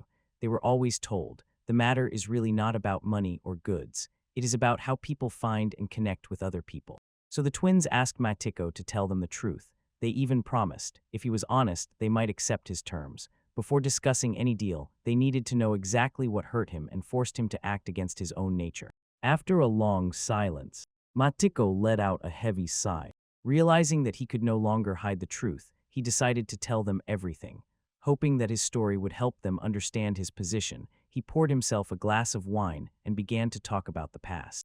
30 years before the dungeon itself appeared, Flareteria was just a small and quiet town.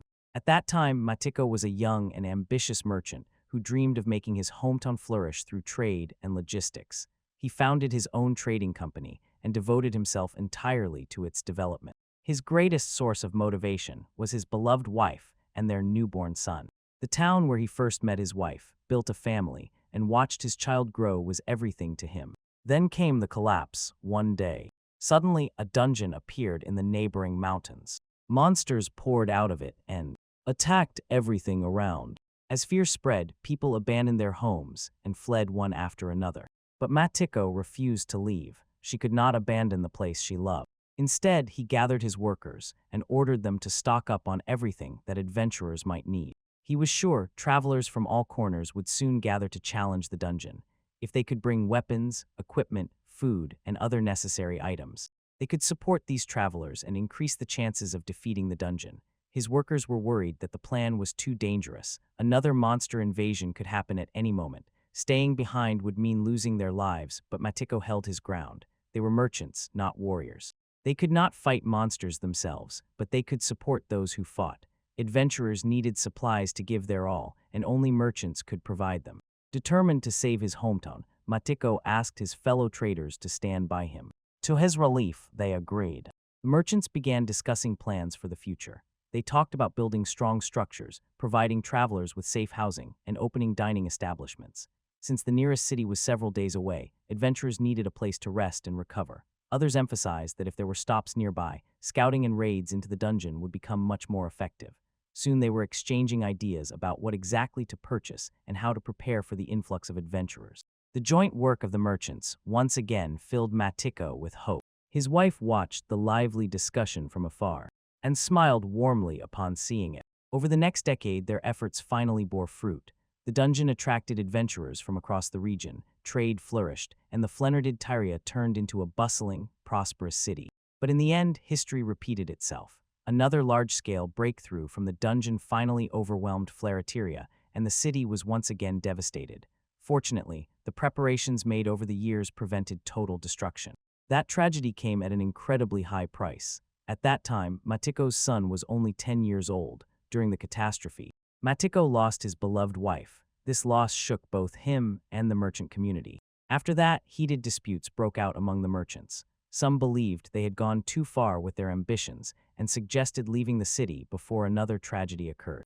Drowned in grief, Matiko barely forced himself to listen. Other merchants passionately opposed even the idea of leaving. They said they had given everything they had to build Flareteria. Turning back now would mean wasting years of work and betraying countless people they supported to settle there. Some thought they had no choice but to continue. Their strongest defensive lines had fallen, proving that the city had never truly been safe.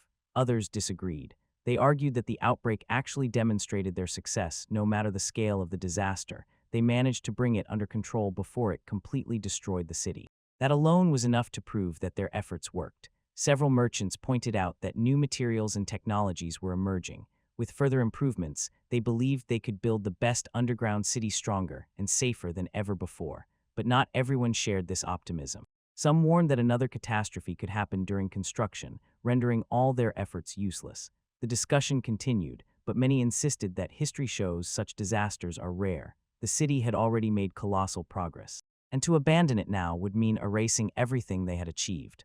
Gripped by grief, Matiko ultimately chose to move forward. In his heart, he could not accept the thought that his wife's death would be meaningless. If he gave up now, all her sacrifices would be in vain. From that day, Matiko made a vow. He promised to do everything so that only Flareteria would survive. He would bear the entire burden himself if necessary, and he dedicated his whole life to turning this city into the best underground city possible. Even though the underground took his wife, he decided to use it as the foundation for the city's prosperity. No matter the cost, he would use the very thing that caused him so much pain. As Matiko finished telling his story, the truth finally became clear. Feudo is his son. The revelation shocked both the twins and Toru. It was hard to believe that Matiko's obsession with protecting the city had even led him to clash with his own child. Matiko simply took a sip from his glass and brushed off his own suffering as if it were trivial. In his eyes, the growth of the city spoke for itself. The prosperity of Tyria that it had gained shone so brightly that the losses it had suffered no longer mattered. He had no regrets about his choices and remained convinced every decision was necessary. Reaching his hand across the table, Matiko once again offered a deal. Then he asked the final question. Would they accept his proposal or destroy everything he had built over decades, and along with that, ruin the life dedicated to this city? Unfair conditions cornered Toru and the twins. Accepting it meant putting their lives in Matiko's hands. If he refused, it would all be over. The situation was desperate, and because of this, they felt powerless and irritated. But as soon as they understood Matiko's position, Matiko understood theirs as well. He could not refuse. In his eyes, there was no risk and nothing to lose. It was an almost free opportunity. The twins admitted that Matiko's reasoning was not entirely unfounded, making him smile with relief, but very quickly they added that they still could not accept the agreement. At that very moment, the door behind them suddenly burst open from a blow. Toru turned around and saw Feudo, Bastra, and many townspeople enter the room. The twins explained that they asked Bastra to watch and lead everyone on site. Since she did not know the city, it took some time, but finding the location was not difficult. Toru immediately understood. This was what the twins had been talking about earlier. Matiko stood up in shock and demanded an explanation of what was happening. Bringing everyone here will not benefit them. On the contrary, it only increases the number of those who will stand on his side. He specifically invited only Toru and the twins so that the matter would not grow, but now it seemed that the whole town had gotten involved. One of the townspeople stepped forward and explained. At first, they came to support Matiko, but as soon as the twins spoke and, even Earlirthi had already begun to question themselves. One man admitted that, from the very beginning, something had constantly weighed on his soul. Living in a town where everyone was forced to stay, he wondered if they really had the right to hold their heads high. His words completely threw Matiko off track. Chiron then stepped forward. He admitted, both he and the rest once thought only about how to keep the town alive. They even refused to sell carbonated potions for the sake of stability. The more successful the city became, the more they feared the day when everything would come to an end. Unable to bear the burden of these fears and responsibilities, they eventually withdrew from all of it. Chiron, Lengus, and Ivan once again sincerely apologized to Toru, and the twins fully convinced that they would never be forgiven. They admitted that they had carried this shame for years. They ignored the suffering of countless victims. While still inviting travelers to the city, they secretly interfered every time someone approached conquering the dungeon. They even risked their own lives to prevent travelers from reaching the final stages. In the end, they were even beaten down by the heroes, who finally cleared the dungeon and forced to sell their rights. Having heard these confessions, Matiko finally exploded in despair. He insisted that pride and self-respect alone were not enough to survive. If guilt had to be borne, he would take it all upon himself. If others refused, he would still force himself to take responsibility. After all they had given, he was sure there was no way back if they hesitated now. Then all their suffering would become meaningless, even before he could continue. Fudo stepped forward and embraced him. Gently, he told Matiko that it was enough. Like the twins, Fudo believed that Matiko was not entirely wrong, but all he saw was a father desperately clinging to the city, trying to convince himself that his choice was justified. Watching him suffer like that became unbearable. That is why Fudo devoted himself to the cause to close this prison. Most of all, he did not want any other tragedy one like the one that took his mother from him.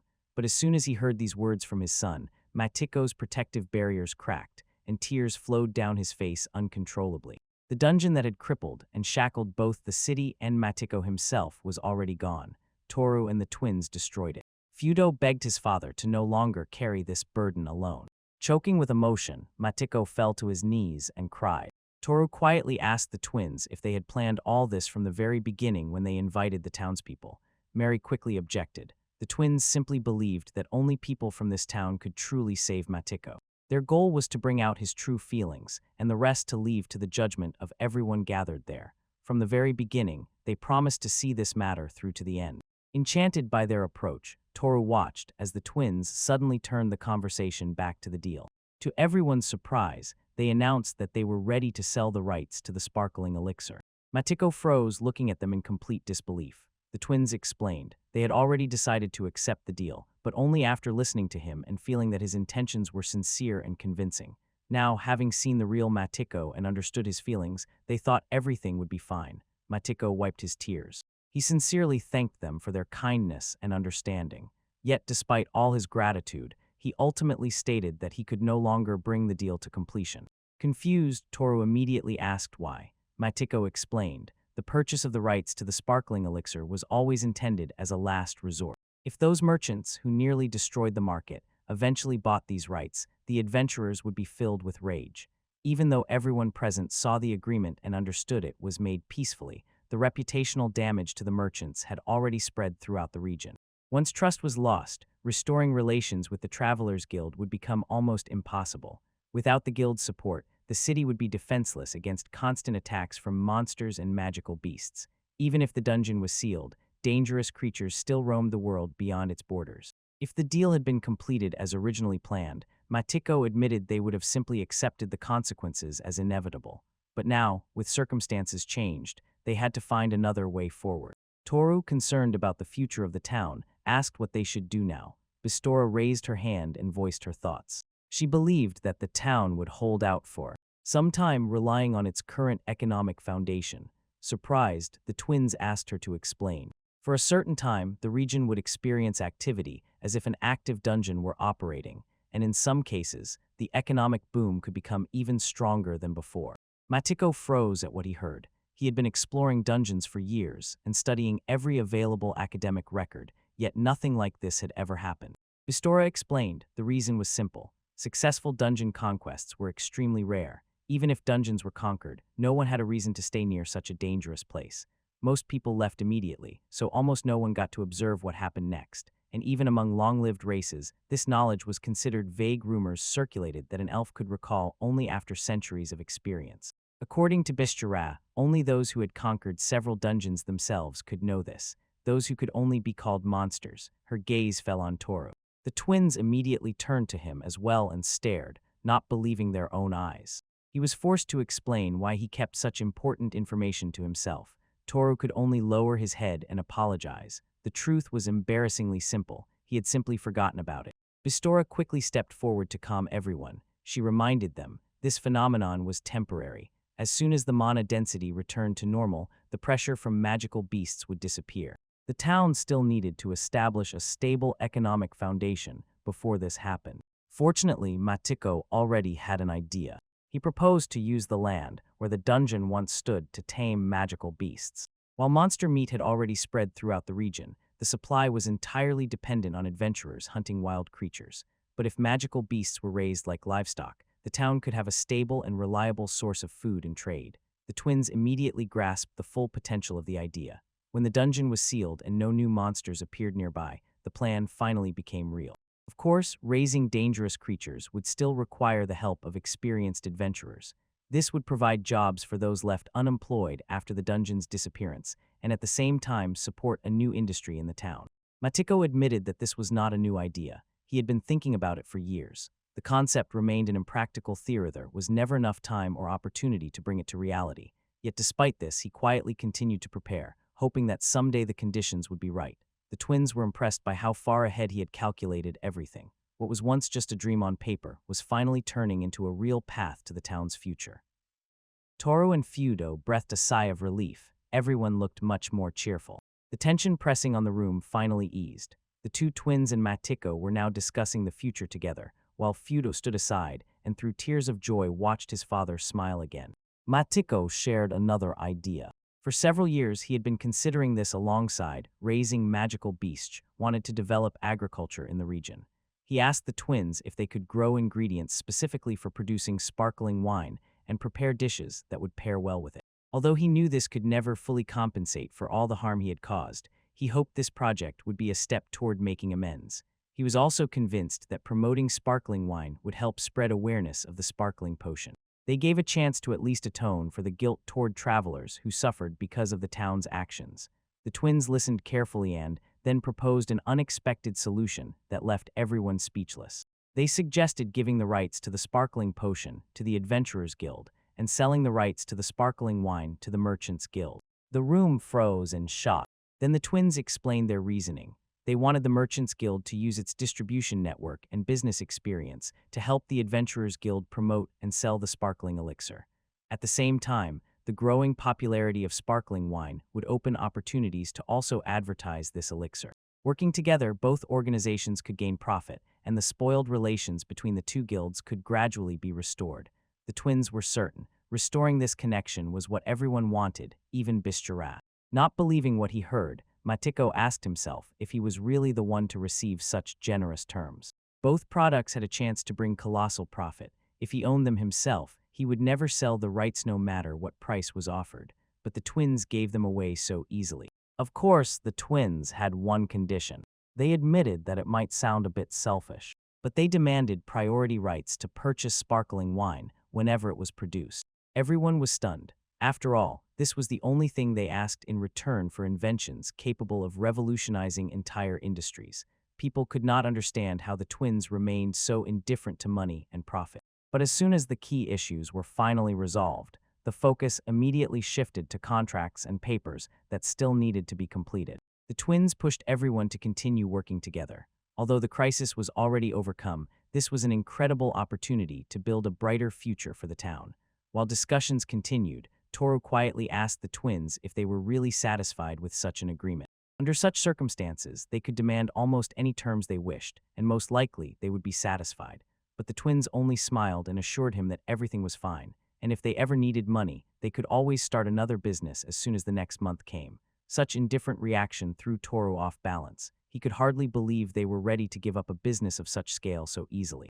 Then the twins revealed the real reason. Sparkling wine was special to them. It was the first sparkling wine they had ever tasted in this world, and now it had become a cherished reminder of shared memories.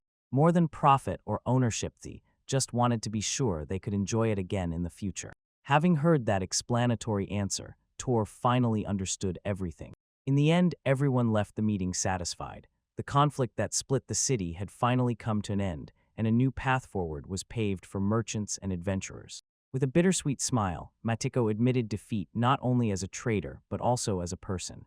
Compared to the twins, their generosity and sincerity, he felt he still had much to learn.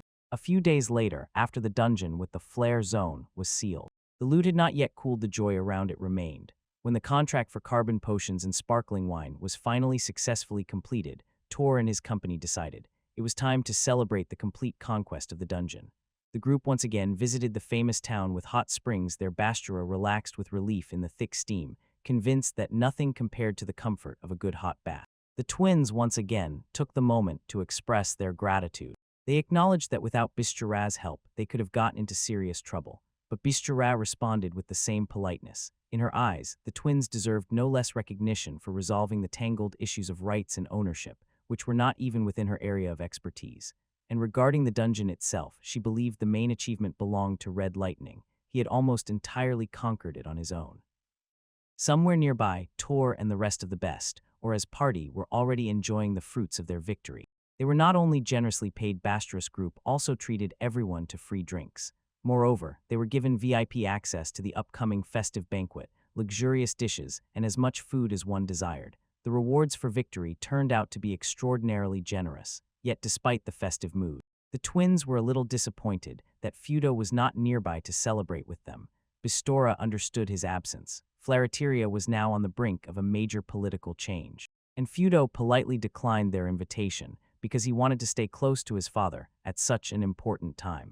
Yet everyone sighed with relief. Feudo and Matiko had finally reconciled. Feudo himself was especially grateful. He never thought he would see his father again so energetic and full of life. Filled with gratitude, he thanked everyone for conquering the dungeon. During one of his sincere speeches, he even expressed gratitude for destroying the prison city. The twins could only shudder at the unfortunate words, recalling how frightening it sounded, although his intentions were good. When the conversation shifted aside, Bastra became interested in the deal with carbon potions and sparkling wine. The twins revealed they sold the rights together for 100 gold coins. Although Bastra admitted that the amount was quite enough to live comfortably for some time, she couldn't help but note, probably they could have earned more. But the twins were completely satisfied with the result. Matiko insisted on this agreement, considering it a public proof of reconciliation and goodwill among all parties involved. For him, this deal meant more than profit. It symbolized a new start. Although Bastra still thought they had undervalued themselves, she nevertheless, albeit reluctantly, accepted their arguments. Her barely noticeable pouted lip made the twins laugh just as Thor once reacted, and it reminded them very much of him. While the meeting continued in the hot bath, Bastra enjoyed her drinks. Her curiosity shifted to the relationship between Taurus and the twins. Remembering the commotion that arose in the dungeon itself, she could not believe that the Red Lightning would care so deeply about other people's problems. The Taurus she had known before was distant, serious, and preferring to keep others at arm's length. He was the living embodiment of a lone wolf. The way he softened over time, and then even went so far as to conquer the entire dungeon for the twins, prompted Bastra to a bold conclusion. She suspected that Thor was not just casually involved romantically with one of Themebe, even with both. The twins immediately dismissed this idea. Bistora did not believe their pathetic excuse about simple security duties and stubbornly insisted there was something more in the whole story. For a moment she even grumbled about how unfair it was as if someone like Red Lightning could be alongside such amazing companions. But as the conversation continued, she gradually realized love was nowhere near here. According to the twins, their relationship with Toru was best described as an investment. Before Bistora could dig deeper, the twins got out of the bath. As experienced traders, they never even thought of accidentally revealing any personal information about the one they invested in. Bistora could only grumble at their evasive answers, angrily frustrated that she still knew so little about the strange connection between the three. After they changed into their robes, the twins noticed Tor nearby. He was quietly reading a book. He was invited to chat a little before the banquet begins. Toru agreed without hesitation, but still reminded there is a festive party ahead and warned not to drink too much. The twins assured they knew their limit and decided to stick to one glass. Having taken only a sip of wine himself, Toru immediately felt something unusual. The drink had a distinct bitterness that had not been there before. Carefully glancing around through the duplicates, he asked if they had missed the gasogen during the production of this particular batch. The duplicates nudged Tor to just taste the drink, reminding him that this specific sparkling wine had a special meaning. They were trying this version together for the first time, and only 3 of them knew about it. Toru admitted that he liked it. Even despite the missing ingredient, the taste was still pleasant on its own, but the twins looked too gloomy. Gathering their courage together, they apologized to him. Toru was confused and could not understand what exactly they were apologizing for. 2 twins explained. When they first drank sparkling wine together, they promised to stand by him and help him cope with the problem of his sudden and uncontrollable teleportations. Despite that promise, it was Thor during the dungeon expedition who ultimately saved them. Because of this, they admitted their fear that they would never be worthy of his recognition. They also thought it would take a very long time before he could reliably tell them apart. But to their surprise, Thor simply smiled. And he took another sip of wine. Having had a little fun, he looked at her bold vulnerability through a smile and said that seeing such a thing in Yuffie and Mary was completely unlike them. The twins immediately corrected him again, carefully showing which sister was which. He needed confirmation that he was truly able to distinguish them. They stood shoulder to shoulder and challenged him again and again, each time Thor answered correctly. Reflecting on this, Thor suddenly realized how much he had changed. The person he had been before would never have dared to go so far into a dangerous dungeon. But somewhere along the way, he finally felt true anger for the twins and was ready to act for their sake. The fear of suddenly being teleported still lingered at the edge of his consciousness, but no longer controlled him. He had invested so much time, effort, and trust in Yuffie and Mary that his own anxieties became trivial compared to how to protect them. Gently stroking both sisters on the head, Thor said how much he looked forward to the future. What had begun as the 10th year of his life was already turning into an incredible and exciting adventure. The unexpected gesture made the twins blush and become confused as they were completely thrown off. While Thor was still speaking, they tried to pull themselves together. He admitted, his rage during the dungeon incident was so strong that he completely forgot about the possibility of accidental teleportation mishaps. The twins wobbled a little, then abruptly apologized, insisting that the steam and hot water had made their heads spin. They rushed out of the bath for fresh air. Thor watched them go with a confused face and wondered if he had said something strange. Meanwhile, the twins desperately convinced themselves that it was the hot springs that had brought them to such confusion. Refused to admit that Thor's words were the real reason. Left alone, Thor leaned back and replayed everything that had happened in his mind. He had no idea that the journey would one day lead to the destruction of an entire underground city. His 10th year turned out to be much more turbulent than he could have imagined. When their initial goal in Flaretaria was accomplished and there was enough money for the road, his thoughts naturally turned to the next destination. He decided the next stop would be the magical machine city Fengero, where one could buy magical transport. The twins had often complained that they wanted their own, and now that the funds appeared, it seemed like the perfect opportunity. A barely noticeable smile appeared on his face, as he had imagined the road ahead, while Yuffie and Mary rode alongside him. He was sure the journey would continue and be full of excitement and adventures. His thoughts were interrupted by a sudden bastura. With a rumble, it reminded him that planning future trips could wait. For now, he had to fully devote himself to the festive party. Judging by the atmosphere already thickening around them, the upcoming banquet promised to be loud and memorable for a long time. In Chapter 16, Thor and the twins continued their journey to the famous city Fengaro, where the magic machine stands. After almost 20 days on the road, the long journey began to weigh on the twins. They repeatedly asked how much farther they had to go, and this gave Thor a strange feeling of déjà vu. Although they stopped in various small towns along the way to rest, he felt that after such a long journey it was quite natural for them to become exhausted. Against their background, Thor noticed that his own endurance had noticeably increased. The three took a break at a roadside tavern. Toru relaxed with a drink, while the twins complained about all the difficulties of walking. More than ever, they dreamed of their own magical transport to avoid endless days of walking, and Toru understood their desire, but explained that getting exactly the transport they dreamed of would not be so simple. They were not looking for an ordinary transport wagon. They needed a durable magical machine styled like a camper that could hold its course and continue the journey even when attacked by monsters or magical mechanical beasts. And even in Fengeroth City, known for its magical mechanisms, doubted that such vehicles could be simply obtained. But there was still no need to rush. If the individual order took several days, taking a walk and exploring Fengero a bit would not be a bad experience. When Toru noticed that the twins suddenly became too quiet, he asked what was troubling them. They admitted they were surprised that he supported the idea of buying a magical vehicle. They expected him to speak out against it and say, "Private ownership is reckless." Toru explained that such vehicles usually belong only to city councils for important guests or to wealthy traveler clans who conduct large-scale expeditions. The machines themselves cost a fortune, and the high-purity mana stones needed to fuel them were even more expensive.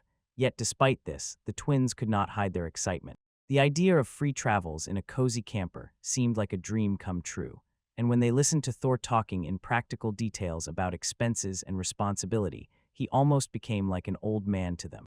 Toru immediately objected, insisting that he still firmly belonged to the category of young men. The two twins quietly pondered how everything had become so familiar again. Perhaps lately, they had just been overthinking themselves. And as soon as they mentioned Taurus's smile, they couldn't help but start blushing. Their discomfort only increased when Toru suddenly leaned closer and asked why their faces were so red. Frightened by the unexpected closeness, the twins squeaked and curled up in panic, then awkwardly brushed off his concern. They insisted they just weren't used to being addressed by their names yet. Changing the subject, they pointed out that the outskirts of Fingaro are famous for an abundance of magical mechanical beasts, and asked if it was really safe. Their question immediately put Toru on alert. While he was surveying the area, he felt a hidden presence nearby. Without any hesitation, he called his chain war rings. Yuffie and Mary quickly hid behind the little house while Toru went into action. Suddenly, a bullet flew towards them, but Toru intercepted it with his shackles before it could hit. Deep in the neighboring forest, a strange figure resembling a living weapon prepared to shoot again. The creature seemed to recognize Toru, but it was already too late. Toru struck first and instantly took him down. A little later, Yuffie and Mary cautiously peeked out from behind the hunter's cabin. They looked confused at what had happened. A moment ago, it seemed they were under attack, and the next Toru had completely disappeared from sight. Soon he returned, carrying something over his shoulder, and calmly reported that the situation was already resolved. He threw the dead body of the creature on the ground and explained that it was a sniper-type shellhound. The twins watched the strange mechanical creature in fascination. It was the first time they had seen a magical mechanical creature live. Until then, they had only read about such beings in books. Toru explained that in regions like Durandi or Flaritaria, even a magical mechanical creature of this level would cause quite a commotion. After that, he said he would pull out the creature's mainstones and advise them to watch carefully. It was a valuable opportunity to see magical mechanical beasts live and understand how adventurers deal with them. Toru carefully explained, mana stones usually lie near the heart of a creature, and mechanical beasts of the insectid type keep them in their own torsos. While he was pulling the stone from what belonged to the shell, the twins watched intently captivated, not taking their eyes off the process. Seeing that their faces were too quiet and focused, Thor asked what exactly was on their minds. The two twins admitted, seeing the magical mechanical beast up close for the first time was frightening. Every part of his body seemed assembled for one purpose: to hunt and kill living creatures. The sinister mechanics hidden beneath the outer shell made him far more terrifying than they had imagined when reading the book. Magical mechanical beasts, sometimes called mechanical beasts, were believed to have been created by an ancient civilization as weapons against monsters. According to historical records, civilization modified monsters using advanced technologies scattered across all ancient ruins in the world. Even after civilization disappeared, these creatures continued to reproduce. Scientists long ago agreed on the theory. The decline of civilization began when it lost control over its creations. Mechanical beasts eventually turned into predators and started attacking anything alive. Yet no one ever found the reason why a civilization with such incredible technology could not tame its own inventions. The mystery remained unsolved even after countless years. However, one thing was certain: these creatures are deadly dangerous. They were built specifically to fight monsters. They combine the natural abilities of their primal monster forms with enhanced combat strength, mobility, endurance, and the destructive power provided by magical mechanical equipment. As a result, their threat far exceeds that of ordinary monsters. Clashes with magical mechanical beasts accounted for the lion's share of injuries and deaths among adventurers.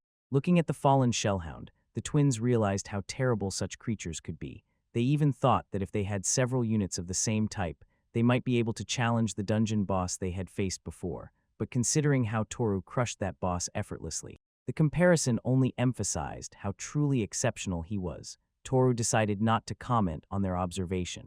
While the conversation had not yet flared up, a distant rumble echoed nearby. In a moment, the ground barely trembled underfoot. The sound came from the left hand. Everyone involuntarily turned that way. A solitary figure emerged from the noise. The man put on a hood and had huge mechanical arms. He stopped in front of the remains of the shellhound and carefully examined the destroyed machine, but his gaze revealed outright admiration.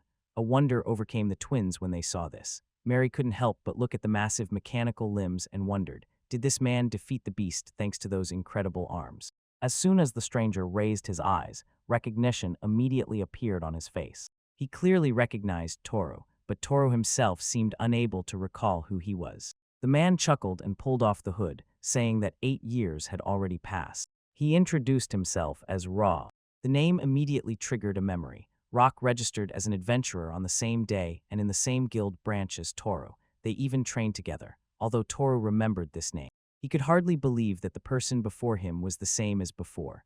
Rock's physique and his appearance had changed incredibly over so many years now. He was almost unrecognizable. Rox laughed at Toru's reaction and said that unlike him, Toru had hardly changed at all. After Toru apologized to the twins for the interruption, he introduced Rock, his longtime classmate from the days of adventure training. Rock immediately grabbed one of his huge mechanical hands and clasped Toru's shoulders, enthusiastically adding that Toru was also the man who once saved his life. Back then, when Toru was very inexperienced, he saved Rock from a dangerous monster attack. Toru struggled with the heavy, crushing grip of the mechanical hand and insisted that Rock was exaggerating. He emphasized that it was just a lucky coincidence and asked how many times he would have to repeat the same truth. Rock barely paid attention to his objections. Instead, he continued to praise Toru, insisting that he himself was completely helpless at that moment. Meanwhile, Toru panicked, trying to break free from the mechanical embrace, and the twins watched the reunion and smiled with curiosity. Rock continued to immerse himself in memories of the past and told that no matter how many times he tried, countless times he tried properly to thank Toru for saving his life. But each time Toru brushed off his gratitude with complete indifference.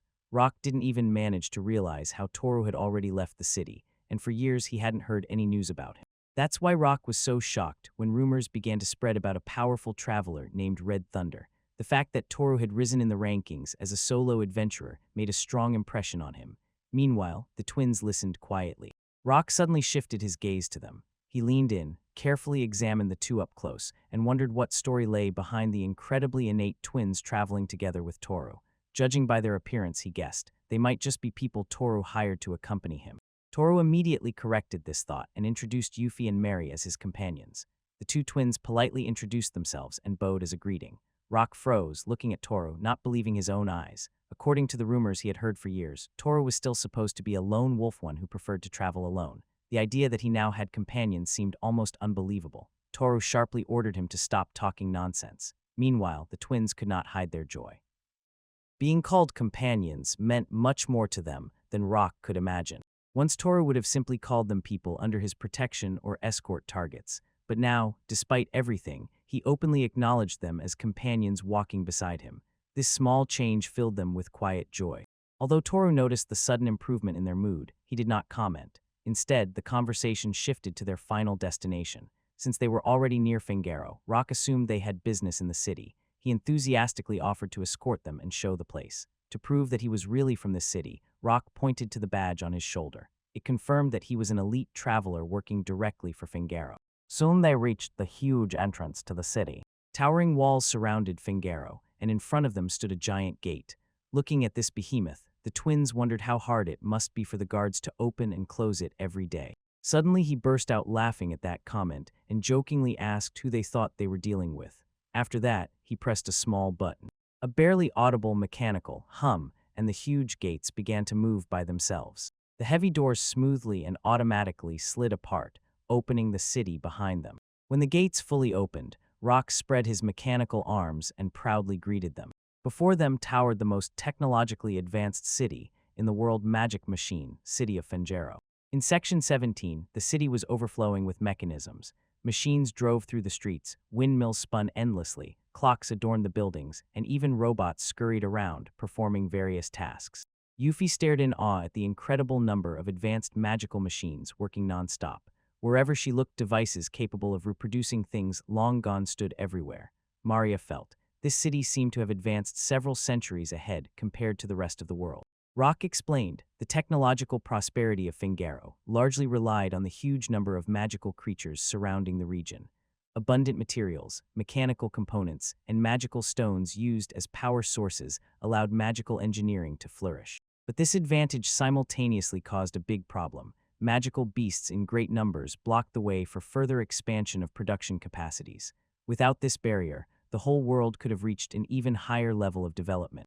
As they walked through the city, people continuously greeted Rock with respect. Some offered gifts, others marveled at his extraordinary politeness. Within minutes, a crowd gathered around him. The twins quickly realized he was wildly popular among the townspeople. Children admired his strength, kindness, and heroic appearance, praising his ability to defeat any magical creature that stood in his way. Throughout Fingaro, Rock was known as the strongest traveler, and he was everywhere called Iron Hand Rock. Although he accepted the admiration, the nickname clearly embarrassed him. Soon the twins shifted their gaze to Rock's giant mechanical hand. They were struck by the oddly intricate design. The mechanisms were unlike anything they had ever seen. Curiously, they asked him about the hand and wanted to know if it was a newly developed model. Pleased with their attention, Rock proudly showed the hand and explained that it was a new combat magical prosthesis called Overpart. The technology used metal components and highly purified magical stones extracted from powerful magical beasts, embedding them directly into the human body. Compared to ordinary magical prostheses, the Overpart had significantly higher power. It also contained special functions derived from the organs and materials of magical beasts. Besides combat capabilities, the artifact enhanced the user's physical abilities and significantly increased endurance. Realizing this explanation, Toru finally understood why Rock's body had changed so drastically over the past 8 years. But he recalled, Rock once had both of his natural hands and had no idea what had happened. Rock admitted 5 years ago he acted recklessly and received a terrible wound. The wound should have killed him, but the life-giving effects of Overpart saved his life.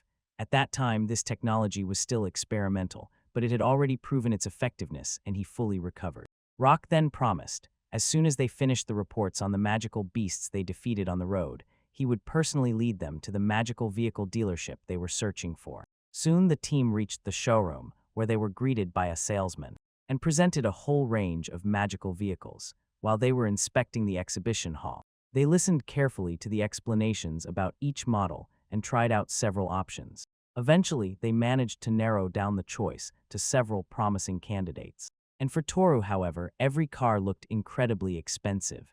The salesman explained, these were premium luxury models. The average base price started at about 70 gold coins, roughly 42 million yen.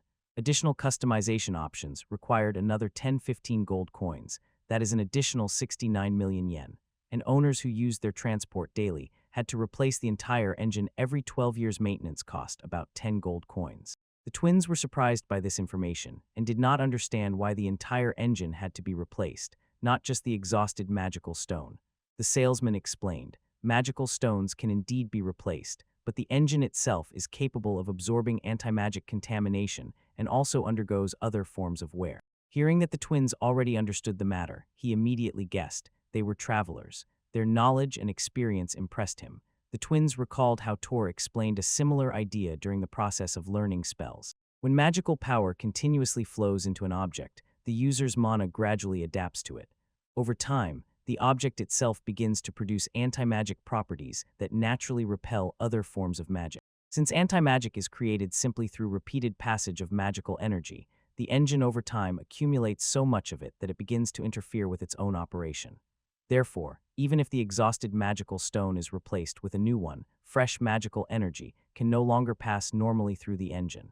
This is why both the engine and the magical stone had to be replaced together as a complete set. Small magical devices could operate for over 10 years on a single magical stone, but large magical transport vehicles consumed colossal amounts of energy. The rate of anti-magic accumulation was significantly higher, so frequent replacements became inevitable. Although the twins had heard that maintaining magical carriages was expensive, they never imagined the costs would be so harsh. Upon learning the full extent of the expenses, Toru suggested reconsidering the purchase altogether. He honestly admitted, these transport vehicles looked too expensive for an ordinary person to afford. The twins laughed at how someone had been praised so highly before, but in reality, he was so practical and down to earth. But Toru considered his reaction no more than common sense. The twins remained indifferent. He believed that money could always be earned again as soon as the need arose. Meanwhile, Toru was crushed by the insane price and concluded that the twins just wanted the pleasure of casually boasting, "We can afford this." Forgetting about the costs, the twins enthusiastically started talking about additional features. They wanted a built-in wine cooler and a special suspension that would reduce vibrations during trips. Seeing their enthusiasm, Rock laughed and remarked that they certainly had no shortage of courage compared to Toru, who looked clearly worried. Feeling challenged, Toru decided not to back down. He passionately began describing his own vision of the most magical transport vehicle, not allowing the twins to take the reins in imagination and ambition. After reviewing increasingly strange requests, the seller faced a real dilemma. His shop had no options for specialized or extreme solutions. The dealership sold standardized equipment designed to fit a wide range of vehicles. To accommodate such custom features, a fully bespoke, turnkey order would be required. Then the discussion turned to who could even assemble such an overly specialized thing. Rock immediately thought of one single person. He explained that a craftsman named Cohen was most likely the only magical mechanic capable of fulfilling such a request. Although Cohen specialized in creating homunculi, he was still considered one of the most talented magical engineers in the region. He repaired machines daily that every other mechanic in the city had already declared insurmountable. He even recreated magical devices from lost technologies that many were sure could never be replicated again. One of the most famous stories about Cohen concerned a golem he once brought to sell. His performance was so incredible that mechanics throughout the city hailed it as the greatest masterpiece they had ever seen. The creation became the talk of the entire town, but what stunned people the most was how Cohen himself evaluated this machine. While the mechanics praised her endlessly, he waved it off, said it was a failure, and that she should only be used for transporting luggage. Once Cohen often appeared near the very city center, but recently he had become a true recluse. Since he accepted an order through the Adventurers Guild, he remained locked in his workshop and, as they say, did not meet with anyone. Rock recalled the request that Cohen submitted to the Adventurers Guild concerned gathering information about a strange metal material aluminum. As soon as the name was pronounced, Toru immediately recognized it. The reaction shocked Rock, and he honestly admitted that he had never heard of such a material before. However, the twins quickly urged Toru to take on the request. Since it was about aluminum, they believed their knowledge of lost technologies and forgotten materials would be enough to help. In their eyes, fulfilling the request immediately solved several problems. They would gain Cohen's cooperation and also be able to persuade the famous mechanic to create custom parts for their dream magical vehicle. It was the perfect opportunity to kill two birds with one stone. Rock could only laugh at the twins' confidence and audacity, but Toru was not surprised at all. Their enthusiasm and readiness to dive headfirst into unusual situations was exactly what he expected from Yuffie and Mary.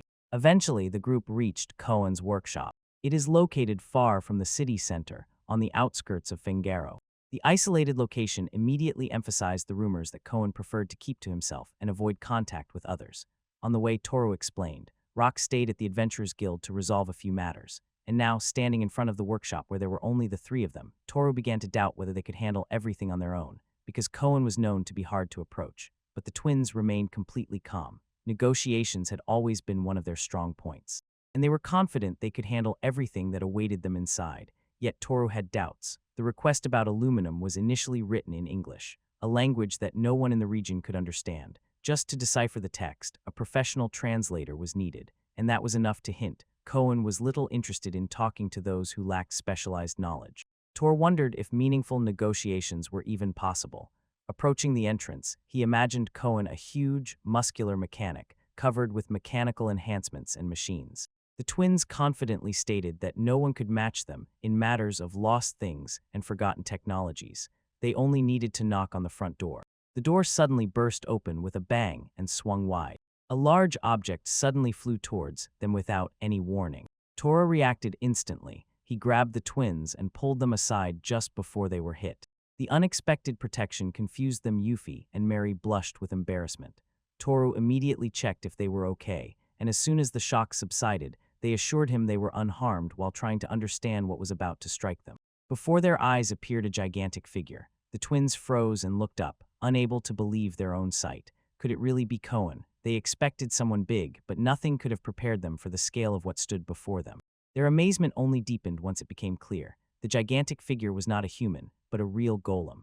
Nearby, a woman casually observed the three visitors without taking her eyes off her work. She cared little about their saffetish, was completely absorbed in an experiment with the giant construct. For her, whoever got crushed during the process was simply in the wrong place at the wrong time. Meanwhile, the group stood stunned by the sight of the massive golem. The woman immediately started talking about aluminum. At first glance, it was clear she doubted the newcomers had the necessary expertise to discuss such a topic. Without stopping the repair of the huge machine, she continued inspecting its mechanisms and adjusting them. It was then that Toru cautiously asked if she was really Cohen.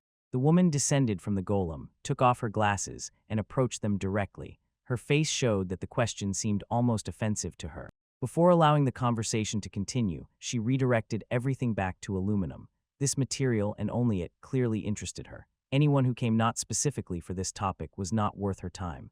The strength of her attitude left no doubt. She took her work seriously and had no patience for distractions. The aura around her was a clear warning. Those who could not join the conversation were quickly driven away. Toru and the twins were stunned when it turned out the famous magic mechanic Cohen was actually a woman. It was nothing like what Toru had imagined, but for the twins, it would have been even stranger if reality matched their expectations. Cohen quickly cut off their reactions and asked if they had come because of the aluminum request. Irritated, she complained that she had to repeat herself so many times and threw in a remark. Even a golem would understand after the first time. Her attitude increasingly showed Toru and the twins that she had no sympathy for people at all. The twins explained that they really came regarding the aluminum request. The request was only about searching for information about aluminum, so they prepared notes where they gathered everything they could remember on the topic. Cohen reviewed the documents and found them quite satisfactory, impressed by how thoroughly they had worked on everything. She noted if they could precisely determine what information she needed, then they could provide much more detailed assistance. As soon as Mary handed over the notes, a clay golem nearby snatched them and immediately delivered them to Cohen before Mary could notice anything. Usually golems were created for heavy work. They moved slowly and clumsily.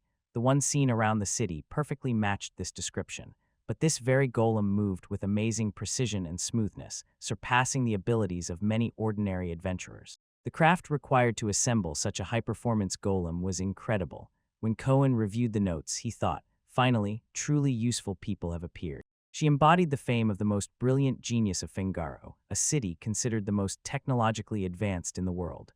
Pleased with what she saw, she invited them to her workshop and ordered them to tell the whole story to the end. The trio was convinced that Cohen really could create the best magical transport, for now. However, before letting them inside, she gave a warning. If she decided they were useless, they would be thrown out immediately. And since obtaining the coveted magical transport was only possible with her approval, Torb could not help but feel anxious. Although they expected something impressive, the workshop exceeded all expectations. Yuffie and Mari could not stop looking back at the multitude of perfect machines surrounding them from all sides. Among all the equipment, one particular machine caught Torai's eye. It looked completely different from the rest. When everyone settled in their places, Cohen learned. The twins wanted a reward for fulfilling the request, a custom modification for their magical transport vehicle. The twins confirmed this and explained. The city had already given up, unable to cope with the request. Cohen sharply rejected the city's efforts, insisting that such a thing was beyond those fools. Her harsh words clearly showed. She never softened her opinion. To their surprise, Cohen immediately agreed to the request, calling it a simple matter that could be done any time she wanted. The offer was valid only when they proved they were useful. Retelling her request, Cohen explained. What she wanted most was to know the method for improving aluminum. Toru vaguely recalled learning about this process in high school. Mary explained. Purification is when impurities are removed from the metal to increase its purity. Like many other metals, aluminum in its raw form was poorly suited for effective use, so refinement was necessary. Then Cohen passionately described the qualities of aluminum. It was light, yet incredibly strong, resistant to corrosion thanks to a protective oxide layer, and had a nice dull silver appearance. For her, it was the perfect material, exactly what she needed. She had already exhausted all possible ways to get it. She bought every source of aluminum she could find on the market and scoured every promising rumor. But despite all efforts, the amount she managed to gather was far from enough for her goals. Eventually, she decided to refine it herself. Having accumulated large amounts of materials and equipment, Cohen experimented with numerous purification techniques by trial and error. Whatever approach she tried, she failed to isolate pure elemental aluminum. Having no other choice, she reluctantly submitted a request to obtain information from others. After he told about the situation, Cohen asked the twins if they had any knowledge about aluminum refining, but before answering, the twins wanted to find out exactly what materials she had collected. While Mary was discussing this with Cohen, Toru quietly asked Yuffie whether aluminum is rare in this world, considering how often it occurs on Earth. Yuffie explained the substance itself was not particularly rare. Aluminum was found in many materials used daily. For example, alum contained aluminum and was widely used in processes like tanning leather, although aluminum itself was common. Refining to pure state is a completely different matter. Aluminum formed an exceptionally strong bond with oxygen, so extracting it was much harder than many other metals. The process was so complex that there was once a period when aluminum was considered more valuable than gold. Historical records even note that in the 19th century Napoleon III kept aluminum tableware for his most honored guests, while everyone else dined with gold cutlery. After the explanation, Mary admitted that the task was undoubtedly difficult, but she believed it could be accomplished by using her old process. They already had large stocks of bauxite main raw material as well as the necessary cryolite and equipment. Simply put, it was the most widespread aluminum purification technology in the world. Everything boiled down to melting materials at extremely high temperatures and using electricity to separate them to obtain pure aluminum. Cohen immediately pointed out the main obstacle: electricity. The twins confidently assured her that it would not be a problem, for in them was Toru, Red Thunder. With his presence, the power supply is practically resolved, and regarding the lack of tools or special equipment, they had no doubt. Cohen's technical knowledge would help her do everything that would be needed. Realizing this, Cohen abruptly stood up and demanded confirmation that Toru could really generate electricity. Toru confirmed it, but still, he could not imagine the day when people would rely on him as a living power source. As soon as she heard his answer, Cohen firmly grabbed his hand and immediately offered him a lifetime job in her workshop if the cleaning project succeeded. The proposal stunned everyone who was in the hall. She went even further, promised to pay any salary he desired and provide exceptional benefits. Just as she wanted to continue listing her offers, the twins cut her off mid-sentence, confused by the sudden change in mood. A moment ago, she openly showed that she disliked people. Cohen ignored this contradiction, deciding that enduring the presence of one person was a trifle if it allowed her to avoid conversations with countless others. Her explanation only made her logic even stranger. Not allowing Toru to enlist on the spot, the twins snatched him away from Cohen. What started quickly immediately turned into a tug-of-war. Both sides fought for him. Meanwhile, Toru could not keep up with the conversation. The only thing he truly understood was that Cohen wanted to use his electricity to obtain aluminum. To figure out why all this was happening, Toru asked what she intended to do with the aluminum once she got it. Cohen answered without hesitation. She planned to use it to create golems. The answer immediately changed Toru's attitude. He broke free and firmly stated that his electricity could not be used for that. Both sides had to let him go. The magical resistance around flared up and activated.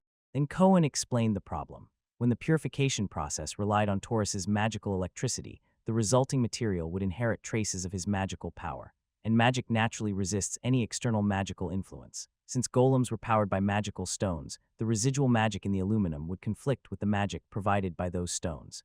Instead of working properly, the conflicting energies would interfere with each other and eventually cause the golems to break down. The same issue with magical resistance that affected the magical engine for the vehicle also influenced the aluminum refining process. In response, Cohen proposed assembling an electric generator, but the twins quickly rejected this idea. Aluminum production consumed such colossal amounts of electricity that it was often called canned electricity, and to assemble a generator capable of handling such power would require an absurd amount of time and resources, even for a talented person like Cohen. Hearing this, Cohen turned around in frustration and declared that it was simply time for everyone to go home because the project, he said, was impossible after all. Before closing the door, the twins weighed the situation, that there might still be some other way. Although the method relied on rare materials and was no longer widespread, it was an old purification technology dating back to the Napoleonic era. The process was too inefficient. Maybe it could have worked. They began explaining the method in some kind of message almost without movement, with a tone filled with technical details. Unfortunately, Toru did not understand a single word of what they were saying. Feeling completely overwhelmed, he cut off the conversation and stated that no one but the twins could keep up with such an advanced discussion. To his surprise, Cohen suddenly grabbed their hands and burst with excitement. Unlike Toru, she fully understood every detail. Toru momentarily forgot that she was a genius on her own. While the twins and Cohen continued the conversation, Toru could only watch helplessly. Bitterness and powerlessness gripped him more and more. The knowledge brought from Earth and his powers as Red Thunder, and yet he kept managing to create one problem after another. He so wanted to join in, but still had no idea what they were talking about. In the middle of the conversation, Cohen turned to him and asked if his name was Tora. Brightening up, he joyfully confirmed. His enthusiasm was immediately crushed. Without a second thought, Cohen bluntly and directly said that useless people only get in the way and ordered him to get lost. The phrase was so cold and so unexpected that Tor froze in place while everyone else watched the scene unfold. Late that evening, Tor ended up behind a mug in a tavern with Rao. After a few drinks, he began complaining that he felt completely useless. Rao listened a bit more, then asked what exactly he was talking about. Realizing he had gone too far, Toru quickly apologized and dropped the subject. Instead, he thanked Rao for introducing him to such a good tavern, but Rao, in turn, had more to talk about. After a sip of beer, he asked if Toru had encountered a sniper-type shellhound on the way to the city. Toru immediately recalled seeing one, and the same question gnawed at him right away. Was it even acceptable for such creatures to roam just beside the highway? And when transport routes are of primary importance, the appearance of dangerous mechanical beasts easily becomes a matter of life and death. Fingaro, due to the peculiarities of its land, heavily depended on imported food, so highways were especially important. Having drunk himself, Toru noted, despite how common mechanical beasts might be here, and despite the stone already having gotten used to them, their presence near main roads looked too dangerous. That was exactly why the stone wanted to talk. The real problem was where the mechanical beast came from. In the ruins of an ancient civilization, a nest was found, so orders were issued to capture and destroy it. Then Rock invited Toru to take on the mission together with him.